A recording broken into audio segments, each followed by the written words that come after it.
Hello everybody, welcome to this new lecture in the statistical mechanics series. अभी तक हमने canonical ensemble का जो फॉर्मूलिज्म है उसे डेवलप कर लिया है, बट एक्चुअली उसे अब अप्लाई किस तरह से करना है वो देखते हैं। ओके, नेक्स्ट कमिंग कुछ फ्यू लेक्चर्स में हम यही करने वाले हैं। उन्हें आप कैनोनिकल एंसेंबल का एग्जाम्पल भी समझ सकते हैं। ओके, और स्पेसिफिक कुछ हम प्रॉब्लम्स ट्रीट करेंगे, आइडल गैस को फिर से डील करेंगे, paramagnetism and some other cases. Okay, equipartition theorem a very important result this. तो और यहाँ पे कैनोनिकल एंसेंबल की अप्लाई किस तरह से करते हैं अलग अलग केसेस में, कंटिन्यूस केस में और डिस्क्रीट केस में, और जो फेज स्पेस में जो डेंसिटी डिस्ट्रीब्यूशन होता है उसका हमारे प्रोबेबिलिटी डिस्ट्रीब्यूशन से एग्जैक्ट क्या रिलेशन है, वो सब चीज़ें भी अभी आएंगी। ओके, तो ये है कैनोनिकल एंसेंबल का डिस्ट्रीब्यूशन जो है, प्रोबेबिलिटी डिस्ट्रीब्यूशन फंक्शन ये है। Okay, let me again remind, ये ई आई आप किसी पर्टिकुलर स्टेट जिसकी एनर्जी ई आई है उसमें सिस्टम के पाए जाने की प्रोबेबिलिटी की बात कर रहे हैं। Okay, probability that the system is found in one particular state with energy E I is given by something like this. Okay, ये स्टेट पे मैं एम्फेसाइज क्यों कर रहा हूँ, ये प्लीज़ ट्राई टू अंडरस्टैंड। आगे इसी चीज़ पे हमने बात करनी है अभी। Okay, e to the power minus beta E I और एक साथ में एक नॉर्मलाइजेशन फैक्टर, और वो नॉर्मलाइजेशन फैक्टर अगर हम फाइंड करें तो that is summation over I, sum over all possible states of this factor e to the power minus beta E I. और ये जो डिनोमिनेटर में जो फैक्टर है इसको हम कहते हैं, this is called the canonical partition function. और कैनोनिकल एंसेंबल के लिए थर्मोडायनेमिक्स से कनेक्शन करने के लिए हमें केवल z की आवश्यकता है। ओके, एवरेजेस कैलकुलेट करने के लिए केवल z और फिर उसका लॉग नेचुरल, केवल उसकी ज़रूरत है। ओके, इनफैक्ट ये प्रोबेबिलिटी डिस्ट्रीब्यूशन हमें रेयरली ही कभी लिखना पड़ेगा, अदरवाइज इसकी ज़रूरत नहीं है। We can compute everything using z। तो ये ओके, ये अभी जिस तरह से हम इस पिक्चर को सोच रहे हैं, आप अभी ये वाली पिक्चर इमेजिन कीजिए कि सिस्टम को क्वांटम मैकेनिकल सिस्टम है, डिस्क्रीट एनर्जी लेवल्स हैं और नॉन डिजनरेट है, एक एनर्जी के करस्पॉन्डिंग एक ही स्टेट है। ओके, डिजनरेसी नहीं है। तो वहाँ पे चाहे आप सम ओवर स्टेट्स बोलें या सम ओवर एनर्जीज बोलें, एक ही बात है, क्योंकि एक स्टेट के करस्पॉन्डिंग एक एनर्जी या एक एनर्जी के करस्पॉन्डिंग केवल एक स्टेट है। तो यहाँ आप चाहे इसको ये सो बोलें कि सिस्टम की किसी पर्टिकुलर स्टेट में पाए जाने की प्रोबेबिलिटी उस एंसेंबल के, या उस एंसेंबल के वाले सिस्टम की किसी पर्टिकुलर एनर्जी के साथ पाए जाने की प्रोबेबिलिटी। ओके, इस केस में जब डिस्क्रीट नॉन डिजनरेट केस है तो फ़र्क नहीं पड़ता है आप इस टर्म्स में सोचें या इस टर्म्स में सोचें। ओके, अगेन आपको एंसेंबल को इस तरह से इमेजिन भी कर सकते हैं। ओके, हमने कैलकुलेशन तो ऐसे करके की थी कि एक लार्ज सिस्टम रिजर्वायर और एक छोटा सिस्टम उसके साथ थर्मल इक्विलिब्रियम में था, बट जो मैंने आपको बताया दूसरा एंसेंबल पिक्चर इस तरह से भी इमेजिन कर सकते हैं। हमारा जो गिवन सिस्टम है उसके एनवीटी फिक्स्ड है, और वो फिक्स्ड कैसे हैं, वो बाकी ऐसे इस तरह की इसकी बहुत सारी मेंटल कॉपीज़ है जिसके साथ वो केवल थर्मल कॉन्टैक्ट में है, तो बाकी सारे सिस्टम्स उसके लिए रिजर्वायर की तरह काम कर रहे हैं। ओके, तो रैंडमली अगर हम इनमें से एक सिस्टम पिक करें तो किस उस चीज़ की प्रोबेबिलिटी कि वो सिस्टम एक पर्टिकुलर एनर्जी स्टेट ई आई वाली स्टेट में हो। ओके, तो वो ये है।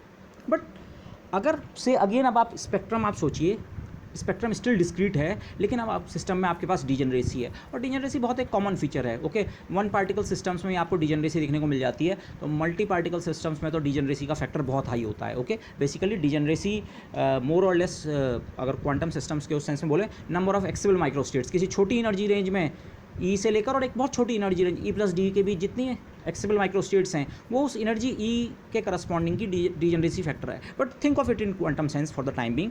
माना ये सिस्टम के अलग अलग एनर्जी लेवल्स है, यहाँ मैंने केवल एक एक दिखा रहा था, लेकिन अब एक लेवल पे माना मैंने यहाँ 4 ये डैशेस बनाए हैं, 4 डैश मतलब 4 स्टेट्स हैं, 4 स्टेट्स ऐसे हैं जिनकी एनर्जी सेम है, वट एवर दिस। फिर ऐसी यहाँ 5-6 जितनी भी स्टेट्स हैं।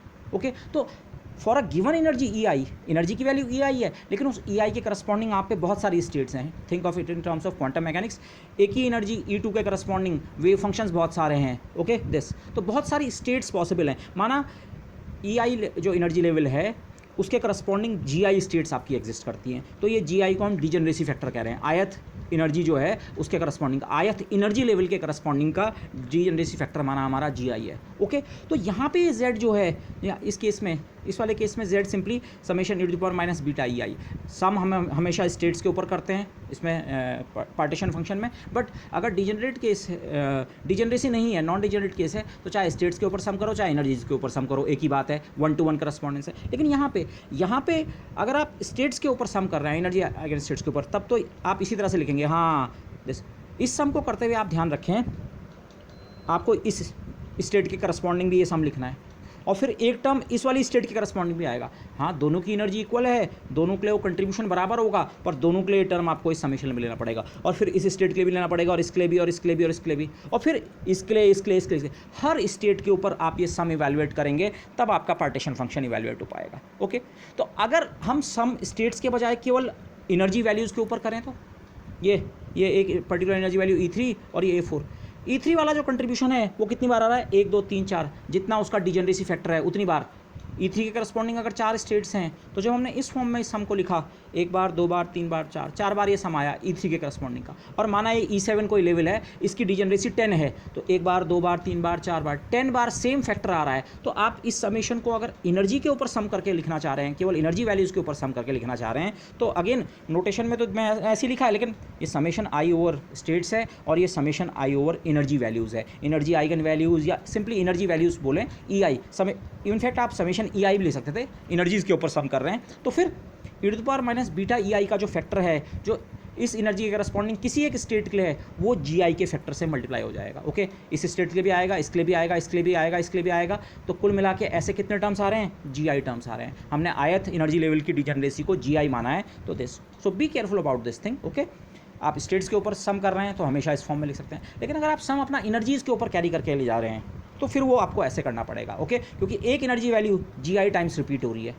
GI स्टेट्स ऐसी हैं जिनके लिए कंट्रीब्यूशन सेम बनने वाला है, तो आप एनर्जी के कंट्रीब्यूशन में तो इस लेवल को केवल एक बार गिनने वाले हैं, तो फिर वो 7 या 8 या 9 स्टेट्स जो इसके अंदर लाई कर रही हैं, वो इससे फैक्टर यहाँ मल्टीप्लाई होगा। Okay, so be careful about this, और आगे हम इसी वाली फॉर्म को ज़्यादा यूज़ करेंगे। ओके, क्योंकि एनर्जीज़ के ऊपर आप स्टेट्स के बजाय एनर्जी लेवल्स पे कंसंट्रेट करते हैं, सिस्टम की कितनी वो हैं। ओके, दिस डिजेनरेसी फैक्टर अलग से, और बाकी एक एनर्जी के करस्पॉन्डिंग ये फैक्टर केवल एक बार लिखेंगे। ओके, दिस, और अगर आप इसे कंटिन्यूस केस में सोचें या फेज स्पेस के टर्म्स में सोचें, अगर मैं कंटिन्यूस केस में भी बात ना करूं, ये GI फैक्टर जो है, GI बेसिकली क्या है, GI का मतलब है, मैं इसे और एक्सप्लिसिटली लिखूं, G@EI, डिजेनरेसी EI वाले एनर्जी के करस्पॉन्डिंग, EI वाली एनर्जी के करस्पॉन्डिंग कितनी स्टेट्स एग्जिस्ट कर रही हैं, यही तो है number, the degeneracy factor corresponding to some energy EI, कितनी स्टेट्स ऐसी हैं जिनकी सेम एनर्जी है। तो जब सेम आप माइक्रोकैनोनिकल एंसेंबल में ध्यान कीजिए, जिस चीज़ को हम नंबर ऑफ एक्सेसिबल स्टेट्स कह रहे थे, फेज स्पेस में कोई वॉल्यूम है, जो भी आपका वो जो भी एनर्जी की रेंज है, अब आप एनर्जी के एक स्पेसिफिक वैल्यू ना सोचें, कंटिन्यूस केस में एनर्जी की पर्टिकुलर वैल्यू को आप एक छोटी सी रेंज दे दीजिए, E से लेकर E+D फॉर एग्जांपल, तो इस रेंज के अंदर कितनी स्टेट्स लाई कर रही हैं, जिस चीज़ को हम यहाँ डिजेनरेसी कह रहे थे कि EI के करस्पॉन्डिंग कितनी स्टेट्स हैं, वहाँ कंटिन्यूस केस में ये सवाल ऐसा होगा, अच्छा E से लेकर E+D एक बहुत छोटी सी एनर्जी रेंज है, उसके अंदर कितनी स्टेट्स लाई कर रही हैं, और उसी नंबर को तो हम ओमेगा कहते हैं, number of accessible micro states, microcanonical ensemble के उसमें कह रहा हूँ। और ये नंबर हम कंप्यूट कैसे करते हैं, रेलिवेंट फेज स्पेस का वॉल्यूम आप कंप्यूट करते हैं, यहाँ मैंने इंटीग्रल नहीं लिखा है बट दैट इज अंडरस्टूड, आप relevant volume of phase space निकालते हैं और उसे h⁻3n से डिवाइड कर देते हैं। ओके, सो दिस, तो ये वाली पिक्चर्स हम यूज़ करेंगे। ओके, दिस मोस्ट कॉमनली आप इस वाले एक्सप्रेशन को ध्यान रखिए, मोस्ट कॉमनली इससे अगर डिजेनरेसी नहीं है तो ये वाला केस बन जाएगा, GI की जगह 1 आ जाएगा। ओके, और अगर कंटिन्यूस टाइप का केस बन रहा है तो यू मस्ट रिमेंबर ये GI must be replaced by some factor like this. Okay, number of accessible micro states. Okay, तो ये पॉइंट मैं अगेन क्लियर करना चाहूँगा, probability for a single state, अगर सिंगल स्टेट के लिए आप प्रोबेबिलिटी का सवाल पूछ रहे हैं तो सिंगल स्टेट के पाए जाने की प्रोबेबिलिटी कितनी है, ये e⁻βEI ओवर Z आपने सिस्टम का कंप्यूट कर दिया, चाहे ऐसे या ऐसे एक ही नंबर मिलेगा Z। और अगर आप सवाल आप एनर्जी के टर्म में पूछ रहे हैं कि क्या प्रोबेबिलिटी है कि इस सिस्टम की एनर्जी इतनी होगी, तो आपको ये ध्यान रखना है, एक एनर्जी के करस्पॉन्डिंग बहुत सारी स्टेट्स हो सकती हैं, कितनी, जितना उसका डिजेनरेसी फैक्टर है, तो न्यूमरेटर जो है उसमें उतने का फैक्टर एक्स्ट्रा आ जाएगा। ओके, अगर P स्टेट जो है ये तो सिंपली है e⁻βEI अपॉन Z, किसी पर्टिकुलर स्टेट जिसकी एनर्जी EI है उसमें सिस्टम के पाए जाने की प्रोबेबिलिटी इतनी है कैनोनिकल डिस्ट्रीब्यूशन में। लेकिन अगर आप ये सवाल केवल एनर्जी के टर्म में पूछ रहे हैं, आपको इससे मतलब नहीं है कि EI के करस्पॉन्डिंग वाली वो इस स्टेट में है कि इस स्टेट में है कि इस स्टेट में है कि इसमें, तो कुल मिला के EI स्टेट में पाए जाने की प्रोबेबिलिटी जो है this plus this plus this plus this, इन सब की प्रोबेबिलिटीज़ का एडिशन हो जाता है और इन सब में पाए जाने की प्रोबेबिलिटी बराबर है, इतने के बराबर है, तो कुल मिला के इसके साथ GI का फैक्टर मल्टीप्लाई हो जाएगा। So remember this thing. Okay, this is an important point. अगर आप पर्टिकुलर स्टेट के टर्म में सवाल पूछ रहे हैं तो प्रोबेबिलिटी है। लेकिन अगर आप एनर्जी के टर्म में क्वेश्चन पूछ रहे हैं, ओके किसी particular energy E I irrespective of वो उनमें से किस स्टेट्स के डीजनरेट है अगर सिस्टम, तो बहुत सारी स्टेट्स हो सकते हैं उस एनर्जी के करस्पॉन्डिंग, लेकिन आपको उससे मतलब नहीं है कि नहीं, आप केवल एनर्जी के टर्म में सवाल पूछ रहे हैं ई आई एनर्जी के साथ इस समय सिस्टम के पाए जाने की प्रोबेबिलिटी कितनी है, तो ये इसके साथ एक जी आई का फैक्टर आ जाएगा। So be careful about these factors. और कंटिन्यूस केस में हम जी को ओमेगा टाइप के फैक्टर से रिप्लेस कर सकते हैं, और omega again relevant volume of phase space जो आपका है, okay, over h power 3n, एक एक सेल के साइज से कितनी स्टेट्स हैं, आपने फेज स्पेस वॉल्यूम इंटीग्रेट किया, वो फाइंड किया फेज स्पेस में कितना वो वॉल्यूम है, और एक एक सेल एक एक स्टेट के करस्पॉन्डिंग आपका साइज इतना होता है, तो ये नंबर इतना है। ओके, सो आगे एग्जांपल्स में हम एक्सप्लिसिटली इन्हें यूज़ करेंगे, थोड़ा और क्लियर होगा। और अब मैं एग्जैक्टली अगर कंटिन्यूस केस पे आ जाऊँ तो डिस्क्रीट केस से हमने पहले डिस्क्रीट केस में मैंने नॉन डिजनरेसी की बात की, फिर डिजनरेसी की बात की, और अगर हमारा केस कंटिन्यूस हो, एनर्जी लेवल्स अगर कंटिन्यूस हैं, तो तब z की कंप्यूटेशन हम कैसे करते हैं।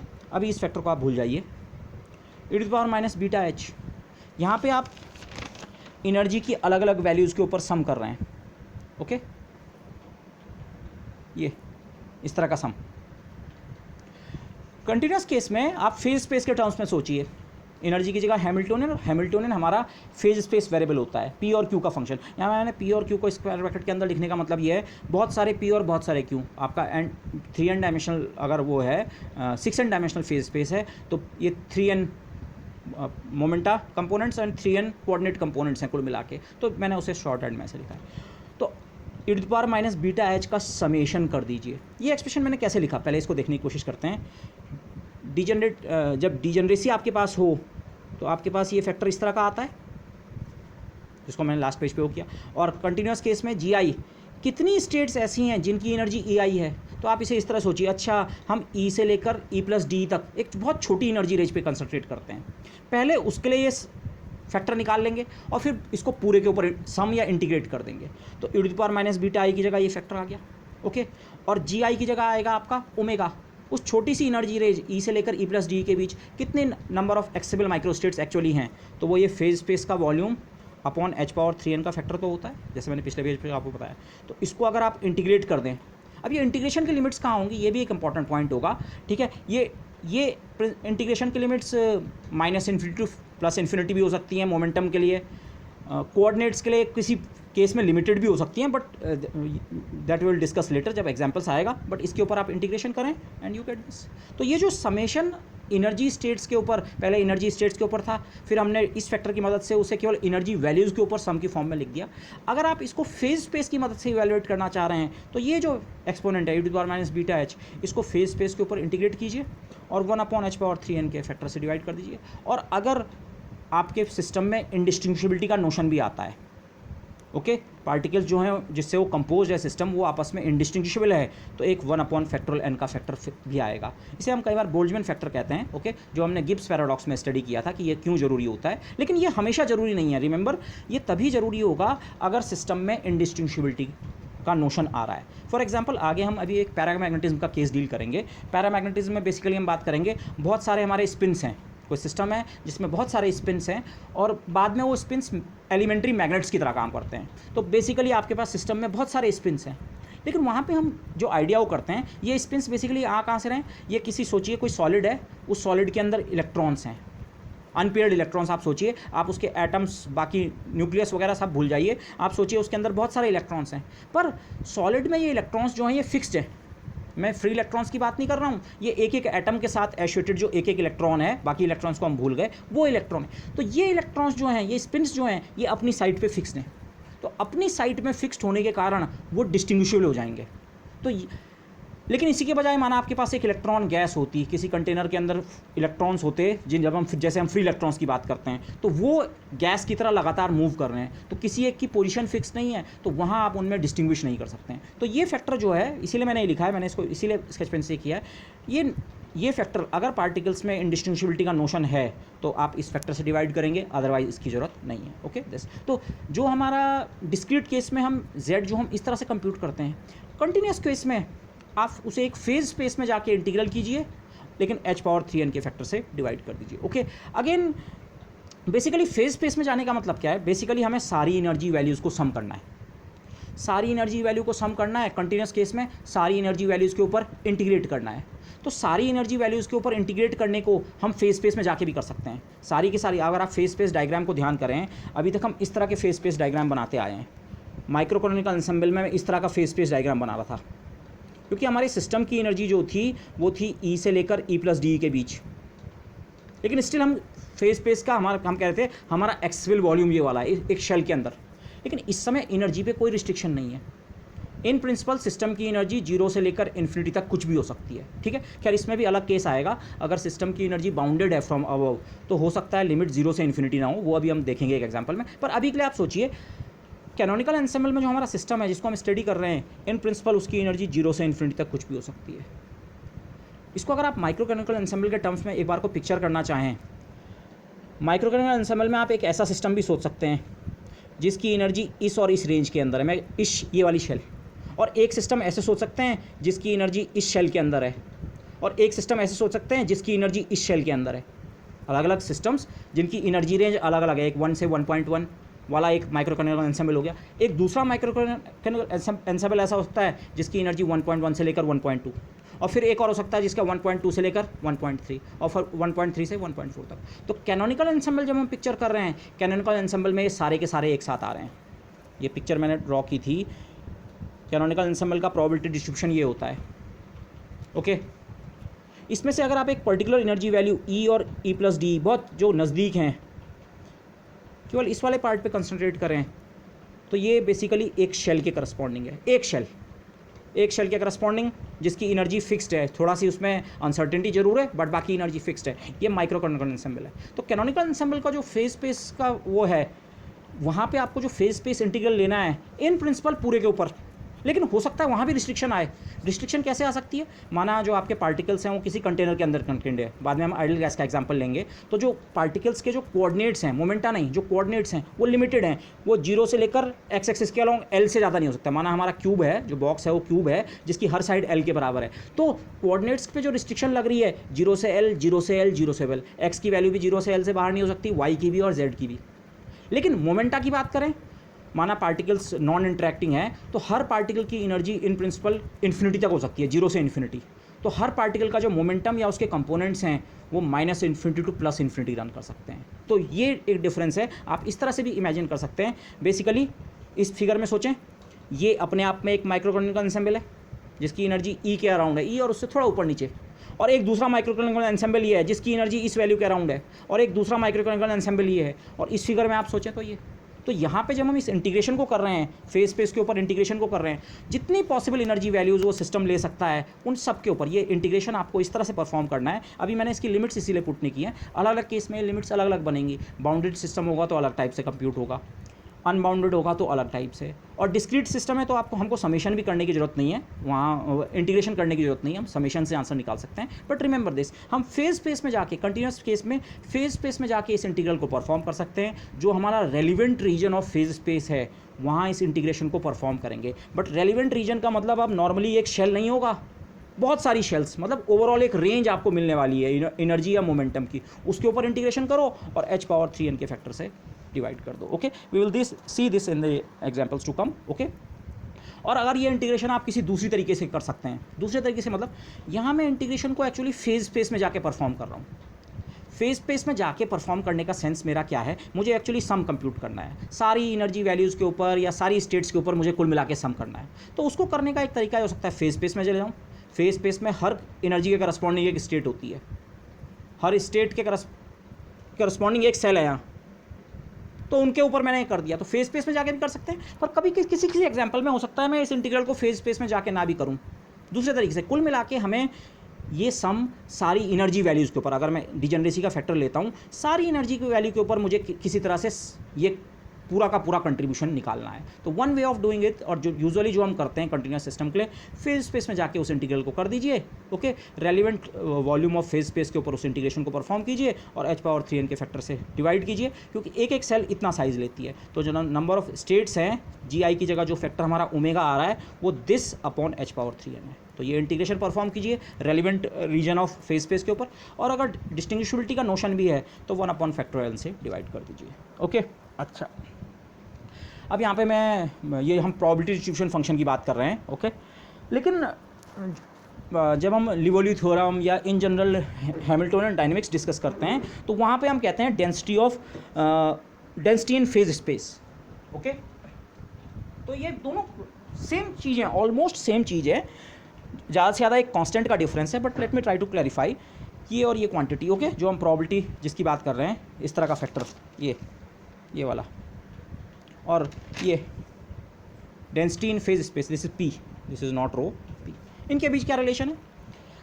ये रिलेशन में सीधे डिराइव करके आपको बता रहा हूँ। बेसिकली डेंसिटी डिस्ट्रीब्यूशन को अगर आप पूरे फेज स्पेस के ऊपर इंटीग्रेट करें तो आपको 1 मिलना चाहिए, ओके। डेंसिटी डिस्ट्रीब्यूशन अगर मैंने नॉर्मलाइज कर रखा है तो डेंसिटी का जो डिस्ट्रीब्यूशन है उसको अगर हम वो करें, इंटीग्रेट करें over the whole phase space, मुझे 1 मिलना चाहिए। तो यहाँ से आप देखिए, अगर मैं इस z को यहाँ डिनोमिनेटर में ले आता हूँ तो राइट हैंड साइड में 1 बचेगा। Integral of something apart from some other constants, integral over phase space is equal to 1। तो ये राइट हैंड साइड में 1 और ये z का फैक्टर मैं यहाँ लाया ये। तो आप इस लाइन और इस लाइन को कंपेयर कीजिए। ये कहाँ से आया? अगेन मैं लेट मी रिपीट, ये z की डेफिनेशन थी, तो अगर इसे z से डिवाइड कर दिया, z को इधर ले आया तो 1 के बराबर बन गया। तो इसको और इसको कंपेयर करें, फेज स्पेस के ऊपर इंटीग्रल, फेज स्पेस के ऊपर इंटीग्रल, बाकी सब कुछ जो है वो रो होना चाहिए। फेज स्पेस में डेंसिटी का डिस्ट्रीब्यूशन, तो फेज स्पेस में डेंसिटी का जो डिस्ट्रीब्यूशन का एक्सप्रेशन है वो ये है, not without the integral, integral तो बाद में करना है हमने। तो रो का जो एक्सप्रेशन है 1/(n) 1/h⁻³ e⁻βh over z, yes, okay, yes. तो अगेन आप देख सकते हैं 1/(n) और h⁻³ तो कॉन्स्टेंट्स हैं। अगर ये टर्म्स नहीं होते यहाँ पे तो e⁻βh ओवर z, यही तो हमारा प्रोबेबिलिटी डिस्ट्रीब्यूशन फंक्शन है, p जो है। तो इसीलिए मैंने कहा, हम बार बार, इसीलिए मैं कई बार हो सकता है पिछले लेक्चर्स में कई बार p और कई बार p को ही मैं फेज स्पेस डेंसिटी का कहता रहा हूँ। बेसिकली दोनों में एक कांस्टेंट का फ़र्क है, चाहे आप इससे कंप्यूटेशन करें चाहे इससे कंप्यूटेशन करें, आपको नॉर्मलाइजेशन फैक्टर से डिनोमिनेटर में डिवाइड करना पड़ता है। तो ओवरऑल इन दोनों के बीच एक कांस्टेंट का फ़र्क है, इसलिए वो कांस्टेंट एवरेजेस कंप्यूट करने में अनइम्पॉर्टेंट होता है। इसलिए इन दोनों टर्म्स को हम इंटरचेंजेबली यूज़ करते हैं, पर अगर इनकी एक्सप्लिसिट वैल्यू की ज़रूरत कहीं पे पड़े तो उनके बीच रिलेशन ये है, ओके, दिस। और अगर आप z की अगेन ये वाली वैल्यू यहाँ सब्स्टिट्यूट कर दें, दिस इंटीग्रल फॉर्म, ओके, माना कंटिन्यूस केस वाला एक्सप्रेशन में रख दूँ, तो इसके साथ z की एक्सप्रेशन में अगेन 1/(n) 1/h⁻³ आएंगे, वो इनको कैंसिल कर देंगे, तो सिंपली दिस, ओके। तो आप रो का एक्सप्रेशन भी देखिए, ये भी तो p का एक्सप्रेशन भी तो हम इसी तरह का लिखते हैं, e⁻β एक पर्टिकुलर एनर्जी और बाकी समेशन या इंटीग्रेशन, बस। तो बेसिकली दोनों सेम चीज़ है। लेकिन प्रोबेबिलिटी डिस्ट्रीब्यूशन के टर्म में, फेज स्पेस में जो प्रोबेबिलिटी डिस्ट्रीब्यूशन है उसके टर्म में, अगर आप किसी फेज स्पेस वेरिएबल जिसे हम डायनेमिकल क्वांटिटी कहते हैं फेज स्पेस में, f जो कि q's और p's का फंक्शन है, उसकी एवरेज वैल्यू अगर आप कंप्यूट करें, कैनोनिकल डिस्ट्रीब्यूशन में कोई सिस्टम है कैनोनिकल एंसेंबल में, तो फिर एवरेज वैल्यू ऑफ f कैसे कंप्यूट करेंगे? f into this thing, okay, this using this density distribution f into this factor, इसको फेज स्पेस के ऊपर इंटीग्रेट कीजिए और नीचे ये तो आपके पास डिनोमिनेटर है ही। अगेन ये केवल नॉर्मलाइजेशन फैक्टर की तरह है। दिस जो पार्टीशन फंक्शन होता है वो बेसिकली कैनोनिकल डिस्ट्रीब्यूशन का जो प्रोबेबिलिटी डिस्ट्रीब्यूशन फंक्शन है या डेंसिटी डिस्ट्रीब्यूशन फंक्शन है उसका नॉर्मलाइजेशन फैक्टर होता है, okay, this. So this again एक आध छोटी चीज़ें और, कैनोनिकल और माइक्रो कैनोनिकल को अगर कंपेयर करें, कंपैरिजन का सेंस ये है, आगे हम देखेंगे, या इन जनरल किसी भी सिस्टम के का एनालिसिस आप चाहे कैनोनिकल से करें एंसेंबल मेथड से या माइक्रो कैनोनिकल एंसेंबल मेथड से करें, आपको सेम रिजल्ट्स मिलेंगे। सेम रिजल्ट मतलब से इक्वेशन ऑफ स्टेट किसी सिस्टम की, चाहे इस एंसेंबल में ट्रीट करके निकालो चाहे इसमें, आपको सेम आंसर मिलेगा। तो ऐसा कैसे है? दोनों एंसेंबल्स में कितना ज़्यादा डिफरेंस है। यहाँ एनर्जी की value constant micro canonical ensemble में, प्रोबेबिलिटी डिस्ट्रीब्यूशन ऐसा है, प्रोबेबिलिटी डेंसिटी सब जगह 0 है, केवल अगर एनर्जी E से लेकर E+D के बीच है तो प्रोबेबिलिटी क्या है? सम कांस्टेंट वैल्यू के बराबर है। All the accessible micro states are equally probable. Shell, एक शेल बनता है और उस शेल के अंदर जितनी स्टेट्स हैं उनको ऑक्यूपाई करने की, हर किसी को ऑक्यूपाई करने की प्रोबेबिलिटी बराबर है माइक्रो कैनोनिकल एंसेंबल। लेकिन कैनोनिकल एंसेंबल में प्रोबेबिलिटी का डिस्ट्रीब्यूशन एनर्जी के साथ ऐसा है, कम एनर्जी वाली स्टेट्स के ऑक्यूपाई करने की प्रोबेबिलिटी ज़्यादा है, और जैसे जैसे एनर्जी बढ़ रही है उनको उनकी ऑक्यूपेंसी की जो प्रोबेबिलिटी है वो कम होती जा रही है, ओके। इस वाली पिक्चर से कंपेयर करें, माना ई और ई प्लस डी कोई पर्टिकुलर वैल्यू है एनर्जी और उसकी विड्थ की डी की, तो उसी के करस्पॉन्डिंग यहाँ जो फिगर बन रहा है वो ऐसा बन रहा है। ओके दिस, तो ये अब एक पॉइंट ये आता है बहुत इंपॉर्टेंट, क्या यहाँ इक्वल ए प्रायरी प्रोबेबिलिटी का पोस्टुलेट अप्लाई नहीं होता है? इसको आपको यहाँ पे इस तरह से सोचना है, कैनोनिकल एंसेंबल किस तरह से बनता है, एनवीटी एक सिस्टम और इसकी बहुत सारी मेंटल कॉपीज़, और ये सारे के सारे आपस में थर्मल इक्विलिब्रियम में है, आपस में एनर्जी का एक्सचेंज कर सकते हैं, टेम्परेचर पूरे सिस्टम का कांस्टेंट है, बाकी सारे सिस्टम्स उसके लिए हीट बात की तरह एक्ट कर रहे हैं। और ये ओवरऑल जो सिस्टम है, ये माना जो इनको मैंने क्या यहाँ पे 9 सिस्टम्स दिखाया है, 9 नहीं, ये this number must be very very large, in principle this must tend to infinity. Okay, ये जो लार्ज नंबर ऑफ कॉपीज़ मिला के ये सुपर सिस्टम जो बन रहा है, ये सुपर सिस्टम एक क्लोज्ड आइसोलेटेड सिस्टम है। इसके सेगमेंट्स आपस में एनर्जी एक्सचेंज कर सकते हैं, पर इस सुपर सिस्टम से बाहर ना एनर्जी जा सकती है ना इसमें एनर्जी आ सकती है। तो ओवरऑल ये जो सुपर सिस्टम है ये एक माइक्रोकैनिकल एंसेंबल है, क्लोज्ड आइसोलेटेड सिस्टम। और क्लोज्ड आइसोलेटेड सिस्टम में सारी स्टेट्स के पाए जाने की प्रोबेबिलिटी बराबर होती है। तो ओवरऑल जो हमारा सुपर सिस्टम है उसके लिए इक्वल ए प्रायरी प्रोबेबिलिटी का हमारा पोस्टुलेट स्टिल अप्लाई होगा। लेकिन एक पर्टिकुलर सिस्टम जिसमें बाकी रिजर्वायर के कारण बहुत फ्लक्चुएशंस आ रहे हैं उसकी एनर्जी में, उसके लिए आप इस तरह से नहीं करेंगे। उसके लिए तो उसके किसी पर्टिकुलर एनर्जी से वाली स्टेट में पाए जाने की प्रोबेबिलिटी इस तरह से वेरी करती है। बट अगेन सवाल ये आता है, हम कह रहे हैं कि, और आगे हम देखेंगे भी, सिर्फ और आइडियल गैस, चाहे हम इसमें हम कैलकुलेशन कर चुके हैं, आइडियल गैस को माइक्रोकैनिकल एंसेंबल में रख के इक्वेशन ऑफ स्टेट और एंट्रोपी, सकूर टेट्रोड इक्वेशन वो सब डिराइव कर चुके हैं। हम कैनोनिकल एंसेंबल में जब हम कैलकुलेशंस करेंगे आइडियल गैस के लिए, हमें सेम रिजल्ट्स रिप्रोड्यूस होंगे। तो फिर ऐसा कैसे है, दो डिस्टिंक्ट अप्रोचेज, एक NVE और एक NVT। केवल एनर्जी के टर्म में बात करूं, यहाँ एनर्जी फिक्स्ड, यहाँ एनर्जी में इतना फ्लक्चुएशन, 0 से इन्फिनिटी तक इन प्रिंसिपल एनर्जी हो सकती है। कैसे दोनों से सेम रिजल्ट मिल रहा है? उसका रीज़न ये है, यहाँ पे मैं एक टर्म डिफाइन कर रहा हूँ, एनर्जी डिस्ट्रीब्यूशन फंक्शन। हमने प्रोबेबिलिटी डिस्ट्रीब्यूशन फंक्शन की बात की, पर ये प्रोबेबिलिटी जो है, अगेन मैं रिमाइंड कराऊंगा, ये स्टेट्स के टर्म में है। कोई पर्टिकुलर स्टेट जिसकी एनर्जी EI है, उसमें सिस्टम के पाए जाने की प्रोबेबिलिटी ये। लेकिन अब अगर हम सवाल को अपना एनर्जी के टर्म में रिस्ट्रिक्ट कर रहे हैं, जो मैं पीछे भी डिस्कस कर चुका हूँ इस लेक्चर में, बट फिर से अगर हम सवाल अब स्टेट के टर्म में नहीं पूछ रहे हैं, हम सवाल ये पूछ रहे हैं कोई पर्टिकुलर एनर्जी EI है, सिस्टम की क्या प्रोबेबिलिटी है कि वो उस EI एनर्जी के साथ आप लोकेट कर सके किसी टाइम पे? क्या प्रोबेबिलिटी है कि सिस्टम की एनर्जी EI हो सकता है उस EI स्टेट्स के करस्पॉन्डिंग GI नंबर ऑफ उस EI एनर्जी के corresponding GI number of states हो, डिजेनरेसी फैक्टर GI हो, तो जो प्रोबेबिलिटी है वो GI टाइम्स बढ़ जाएगी इन टर्म्स ऑफ एनर्जी। तो इसी चीज़ को मैं कह रहा हूँ एनर्जी डिस्ट्रीब्यूशन फंक्शन। इसको मैंने P' से डिनोट किया है। अभी तक प्रोबेबिलिटी हमारी P थी, लेकिन वो प्रोबेबिलिटी हमारी स्टेट्स के टर्म में क्वेश्चन था। अगर मैं एनर्जी के टर्म में सवाल पूछ रहा हूँ कि से फॉर एग्जांपल, और एनर्जी को अगर आप कंटिन्यूस वेरिएबल समझें, एनर्जी E और E प्लस D के बीच सिस्टम के पाए जाने की प्रोबेबिलिटी कितनी है, let me mark that as P'(i). तो P'(i) आप कैसे कंप्यूट करेंगे?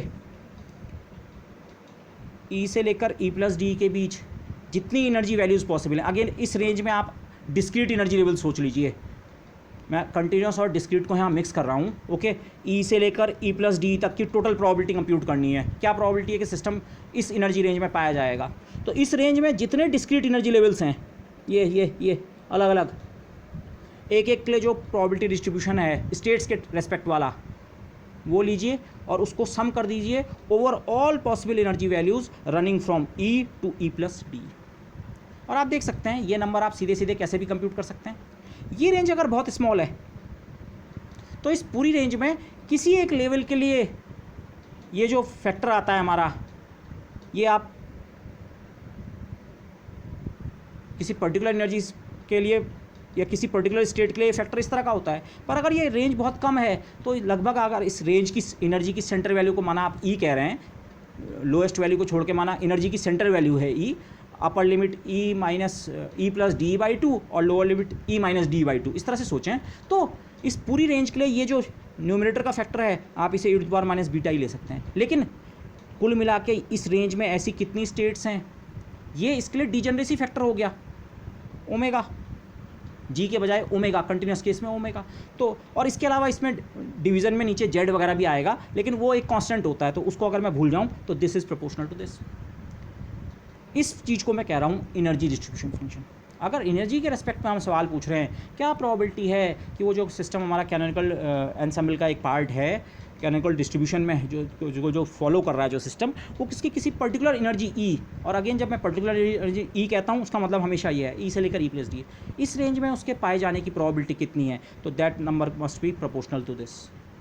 ओके, ये Boltzmann factor e to power minus beta को हम बोल्ट्जमैन फैक्टर कहते हैं। बोल्ट्जमैन फैक्टर को उस एनर्जी रेंज पे कितनी एक्सेसिबल माइक्रोस्टेट्स का नंबर है इससे मल्टीप्लाई कर दीजिए। ओके, बस या ये factor e to power minus beta E, इसको हम बार बार ड्रॉ करते आए हैं। ये एनर्जी के साथ एक्सपोनेंशियल डिके कर रहा है, और इसका डिके रेट वैसे टेम्परेचर पे डिपेंड करेगा। बीटा इन्वर्स टेम्परेचर होता है apart from the factor of के, ये इन्वर्स टेम्परेचर है। माना टेम्परेचर लो है, okay, if the temperature is low तो बीटा क्या होगा, हाई होगा। बीटा हाई होगा तो डिके रेट हाई होगा। लो टेम्परेचर पे डिके रेट हाई होगा। जबकि अगर आप टेम्परेचर धीरे धीरे बढ़ाएं, टेम्परेचर हायर और हायर करें, टी टेंडिंग टू इन्फिनिटी, आप सोचें टी टेंडिंग टू इन्फिनिटी होगा तो बीटा टेंडिंग टू जीरो, तो ये फैक्टर धीरे धीरे फ्लैट आउट होगा। ओके, तो डिके रेट आपका बीटा पे डिपेंड करेगा, बट इरिस्पेक्टिव ऑफ दैट ये फैक्टर डिकेइंग फंक्शन है। और ओमेगा ई आप जानते हैं, नंबर ऑफ एक्सेसिबल माइक्रोस्टेट्स किसी पर्टिकुलर एनर्जी पे, ये एनर्जी का बहुत रैपिडली इंक्रीजिंग फंक्शन होता है। एन पार्टिकल सिस्टम के लिए ये e to the power n या e to the power 3n/2 type का होता है। Very very rapidly increasing function of energy. Energy के साथ ये फैक्टर डिक्रीज़ कर रहा है, जबकि एनर्जी के साथ ये फैक्टर इंक्रीज़ कर रहा है। अगर आप इन दोनों को मल्टीप्लाई करें, आप सवाल केवल एनर्जी के टर्म में पूछ रहे हैं, क्या प्रोबेबिलिटी है सिस्टम इस और इस एनर्जी के बीच पाया जा सकता है, तो वो इन दोनों का मल्टीप्लिकेशन, ये हम कई बार आर्ग्यू कर चुके हैं। रैपिडली डिक्रीजिंग फंक्शन और रैपिडली इंक्रीजिंग फंक्शन को आप मल्टीप्लाई करेंगे तो आपको एक ऐसा फंक्शन मिलेगा जो ऑलमोस्ट सब जगह जीरो है, और उसकी एक बहुत हाईली प्रोनाउंस्ड पीक होगी। ये पीक तो मैंने यहाँ केवल ऐसे दिखाई है, अदरवाइज़ ये पीक जो है इसकी हाइट और विड्थ का रेशो 10^12 के ऑर्डर का भी हो सकता है। मैं जस्ट एक नंबर ऐसी कोट कर रहा हूँ, मतलब अगर मैं इसकी विड्थ 1 सेंटीमीटर दिखाता हूँ इस पीक की लगभग, तो इसकी हाइट मुझे 10^12 सेंटीमीटर के ऑर्डर की बनानी चाहिए। Very very very highly peaked function. और आप इसको और ज़रा इसको कंपेयर करो, यहाँ प्रोबेबिलिटी हम एनर्जी के टर्म में ही, सवाल ही यहाँ एनर्जी के टर्म में होता है। क्या प्रोबेबिलिटी है कि सिस्टम एनर्जी ई से पाया जाएगा, इस एनर्जी के साथ नहीं पाया जाएगा, इसके साथ नहीं पाया जाएगा, इसके साथ नहीं पाया जाएगा, इसके साथ नहीं पाया जाएगा, तो ई और ई प्लस डी एनर्जी के बीच पाया जाएगा, और वो प्रोबेबिलिटी क्या है, कांस्टेंट। ये अब आप इस कर्व और इस कर्व को कंपेयर करें, यहाँ लगभग प्रोबेबिलिटी जीरो, यहाँ जीरो, और बीच में किसी लोकेशन पे प्रोबेबिलिटी काफ़ी हाई है। ये रीज़न है क्यों कैनोनिकल एंसेंबल और माइक्रो कैनोनिकल एंसेंबल्स के आंसर मैच करते हैं। और even the same argument applies for the grand canonical ensemble.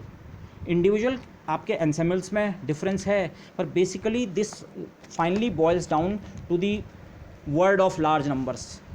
आपके जिन सिस्टम्स को आप स्टैट मैक में डील करने वाले हैं उनमें नंबर ऑफ पार्टिकल्स इतने लार्ज हैं 10^24 के ऑर्डर के, कि फ्लक्चुएशंस जो हैं कैनोनिकल एंसेंबल में इन प्रिंसिपल एनर्जी 0 से इन्फिनिटी तक हो सकती है, पर ओवरऑल आपको ज़्यादातर सिस्टम्स जो मिलेंगे वो लगभग किसी एवरेज एनर्जी ई बार के अराउंड ही मिलेंगे। ओके, ज़्यादातर स्टेट्स जो मिलेंगी, बल्कि मुझे सिस्टम के बजाय स्टेट्स बोलना चाहिए, सिस्टम ज़्यादातर जिस स्टेट में पाया जाएगा वो इस पैटर्न को फॉलो करेगा। फ्लक्चुएशंस जो है मीन वैल्यू के अराउंड लगभग ना के बराबर है। ओके, अगेन मैंने इसके साथ ये फिगर भी बनाया है। ओके, प्रोबेबिलिटी एनर्जी के साथ डिक्रीजिंग फंक्शन, और जो हम एक रिप्रेजेंटेटिव फिगर हमेशा अपना फेज स्पेस डायग्राम में माइक्रो कैनोनिकल एंसेंबल के टाइम पे ड्रॉ करते आए थे। माना एनर्जी की रेंज है 5 से 5.1, तो एनर्जी शेल आपका ये बना, तो ये एनर्जी शेल बड़ा है। बड़ा होने का मतलब इसके अंदर नंबर ऑफ एक्सेसिबल स्टेट्स ज़्यादा है। आपका एनर्जी की रेंज कम है 0.1 से लेकर 0.2 यूनिट्स तक, तो एनर्जी शेल फिर से बनेगा पर वो छोटा होगा। एनर्जी कम है तो उस स्टेट में पाए जाने की प्रोबेबिलिटी ज़्यादा है, पर वैसी स्टेट्स का नंबर कम है। फेज स्पेस इस डायग्राम में आप रिप्रेजेंटेटिव सोचें, अगर आप अंदर के रीजन की बात कर रहे हैं तो नंबर ऑफ एक्सेसिबल स्टेट्स कम है लेकिन रिलेटिव प्रोबेबिलिटी ज़्यादा है, और अगर आप बहुत बाहर के एक्सेसिबल स्टेट्स की बात कर रहे हैं तो ओमेगा का नंबर तो बहुत ज़्यादा है, नंबर ऑफ एक्सिस्टिंग स्टेट्स, लेकिन उनकी प्रोबेबिलिटी बहुत कम है। तो ओवरऑल इन दोनों फैक्टर्स को मिला के एक साथ देखें कौन सी ऐसी स्टेट्स हैं जिनके लिए फेज स्पेस में एरिया या वॉल्यूम भी अच्छा भला है और जिसके लिए प्रोबेबिलिटी भी अप्रिशिएबल वैल्यू की है, तो वही वाले स्टेट्स इफेक्टिवली ज़्यादा होंगी, उनकी प्रोबेबिलिटी भी ठीक ठाक सी है और उनका ओवरऑल नंबर भी ठीक ठाक सा है, तो उनका मल्टीप्लिकेशन क्या बन रहा है, वेरी वेरी हाई। और बाकी इन वालों की प्रोबेबिलिटी हाई है पर इनका कुल मिला के नंबर बहुत कम है, फेज स्पेस से हम काउंटिंग करने लगे तो, और इन वालों की प्रोबेबिलिटी जीरो है, उनका नंबर भले ही बहुत ज़्यादा है। तो ये okay, so this is the reason. बाकी हम इसे क्वांटिटेटिवली तो नहीं कर पाएंगे, but it can be shown कि क्यों कैनोनिकल एंसेंबल या माइक्रो कैनोनिकल एंसेंबल या ग्रैंड कैनोनिकल एंसेंबल से किसी टिपिकल सिस्टम को हम ट्रीट करें तो हमें सेम रिजल्ट्स क्यों मिलते हैं, क्योंकि जो फ्लक्चुएशंस हैं for large N they essentially are negligible. Okay this तो पी डैश जिसे मैं कह रहा हूँ एनर्जी डिस्ट्रीब्यूशन फंक्शन जिसे हम कह रहे हैं, पी डैश ई मतलब टोटल प्रोबेबिलिटी कि सिस्टम किसी भी स्टेट में हो बस उसकी एनर्जी ई और ई प्लस डी के बीच लाई करे, वो नंबर आप ऐसे कैलकुलेट कर सकते हैं। That would be proportional to e to the power minus beta E का फैक्टर। उस एनर्जी रेंज अगर बहुत छोटी है तो उसके लिए एक typical factor e to the power minus beta E, और उसको उस रेंज में कुल मिला के कितनी स्टेट्स हैं इस नंबर से मल्टीप्लाई कर दीजिए। अगेन आप इसे वो सोच सकते हैं डिस्क्रीट केस में G I E to the power minus beta E I, उसी तरह का टर्म है। ओके बस, और ओमेगा ई जो है इसे आप डेंसिटी ऑफ स्टेट्स के टर्म में भी लिख सकते हैं। ये रो जो है ये फेज स्पेस में डेंसिटी डिस्ट्रीब्यूशन फंक्शन नहीं है, ये डेंसिटी एनर्जी जिसे हम कहते हैं डेंसिटी ऑफ स्टेट्स, ओमेगा ई होता है रो ई डी, रो ई है डेंसिटी ऑफ स्टेट्स, मतलब डेफिनेशन अगर बोलें number of states per unit energy interval, unit interval में कितनी स्टेट्स हैं, तो उसको अगर हम डी से मल्टीप्लाई कर दें तो total number of states omega E मिल जाएगी। ओके बस, तो अब कुछ एक्चुअल एग्जाम्पल करते हैं, ये जो आइडियाज़ अभी तक भी डिस्कस किए इनको एक्चुअल अप्लाई करते हैं। ओके, यहाँ पे हम एक प्रॉपर्टी देखेंगे, ठीक है, इसको हम प्रूफ की तरह अगर ना भी करें तो एक प्रॉपर्टी आप देखेंगे कैनोनिकल पार्टीशन फंक्शन की, जिसे हम कहते हैं factorization of Z. Non interacting systems अगर हमारे पास हैं, ओके, दो सिस्टम्स आपस में इंटरेक्ट नहीं कर रहे हैं या एक ही सिस्टम के दो पार्ट्स हैं जो आपस में इंटरेक्ट नहीं कर रहे हैं, ओके, जैसे आइडियल गैस में उसमें n पार्टिकल्स हैं लेकिन वो पार्टिकल्स अगर आपस में इंटरेक्ट नहीं कर रहे, आइडियल गैस में हम ऐसे ही सपोज करते हैं, तो ऐसे केसेस में होता क्या है, आप सिस्टम के एक पार्ट का पार्टीशन फंक्शन निकाल दीजिए और सिस्टम के दूसरे पार्ट का पार्टीशन फंक्शन, तो टोटल पार्टीशन फंक्शन उन दोनों का प्रोडक्ट होता है। तो हम कहते हैं पार्टीशन फंक्शन फैक्टराइज हो चुका है, माना सिस्टम के दो पार्ट्स Z1 और Z2, 1 और 2, और वो आपस में इंटरेक्ट नहीं कर रहे हैं, तो टोटल सिस्टम का पार्टीशन फंक्शन आप Z1 अलग निकाल के और Z2 अलग निकाल के उनके मल्टीप्लिकेशन से ऑब्टेन कर सकते हैं। तो Z है Z1 इंटू Z2 फैक्टराइज हो चुका है। ओके, और ऐसा केवल नॉन इंटरेक्टिंग सिस्टम्स के लिए नहीं है, बेसिकली डिग्रीज ऑफ फ्रीडम, अगर सिस्टम के डिग्रीज ऑफ फ्रीडम एक दूसरे से अलग हैं, इंडिपेंडेंट हैं, तभी भी ये फैक्टराइजेशन वर्क करता है। फॉर एग्जांपल हम बाद में डिस्कस करेंगे या स्पेक्ट्रोस्कोपी में आप देखेंगे सिस्टम के वाइब्रेशन स्पेक्ट्रम भी होता है, रोटेशनल स्पेक्ट्रम भी होता है। तो अगर आपके पास कोई डायटोमिक मॉलिक्यूल्स की गैस है तो वो वाइब्रेट भी कर सकती है, रोटेट भी कर सकती है। तो वाइब्रेशन के करस्पॉन्डिंग भी डिग्री ऑफ फ्रीडम होते हैं, रोटेशन के करस्पॉन्डिंग भी डिग्री ऑफ फ्रीडम होते हैं। तो उस सिस्टम की जो एनर्जी में कंट्रीब्यूशन आता है वो वाइब्रेशन के करस्पॉन्डिंग भी आता है, रोटेशन के करस्पॉन्डिंग भी आता है। और किसी टाइम पे एक मॉलिक्यूल की जो टोटल एनर्जी है वो उसकी वाइब्रेशनल स्टेट की एनर्जी और वो उसकी रोटेशनल स्टेट की एनर्जी दोनों के सम से बनेगी। वाइब्रेशन के कारण कितनी एनर्जी है किस समय और रोटेशन के कारण। लेकिन यहाँ पे हम वाइब्रेशन और रोटेशन को अलग अलग ट्रीट कर सकते हैं। ये डिग्री ऑफ फ्रीडम एक दूसरे से इंडिपेंडेंट है। वो रोटेशन की किस स्टेट में है इसका इस पर फ़र्क नहीं पड़ता है कि वो वाइब्रेशन की किस स्टेट में है या वाइसे वर्सा। आप सिंपली ऐसे सोचिए, अभी के लिए वाइब्रेशन मतलब ये हल्का भी हो सकता है, फास्ट भी हो सकता है, सॉरी रोटेशन का ये मतलब है, और वाइब्रेशन का मतलब ये मॉलिक्यूल कुछ इस तरह के मोशन कर रहा है। लेकिन ये दोनों मॉलिक्यूल्स माना एक दूसरे से इंडिपेंडेंट हैं, तो तब उस सिस्टम की टोटल एनर्जी उन दोनों सेपरेट एनर्जीज का सम है। और उसी के कारण क्या होता है, सिस्टम का partition function, overall partition function हम ऐसे निकाल सकते हैं, हम रोटेशन के करस्पॉन्डिंग पार्टीशन फंक्शन अलग से निकाल दें और वाइब्रेशन के करस्पॉन्डिंग अलग से, और तब टोटल पार्टीशन फंक्शन हो जाएगा उन दोनों का प्रोडक्ट। इसको अभी हम we will see this at work here. Okay, क्यों ये वर्क करता है we will see here in the next example. सबसे पहले मैं स्टार्ट कर रहा हूँ एक टॉय मॉडल। ये एक बहुत जस्ट एक आर्टिफिशियल आप एग्जाम्पल सोच सकते हैं, पर इसको मैं इसलिए ले रहा हूँ क्योंकि इसमें हम कैलकुलेशंस बहुत ईजिली कर पाएंगे, जेड की कैलकुलेशन बहुत ईजिली कर पाएंगे।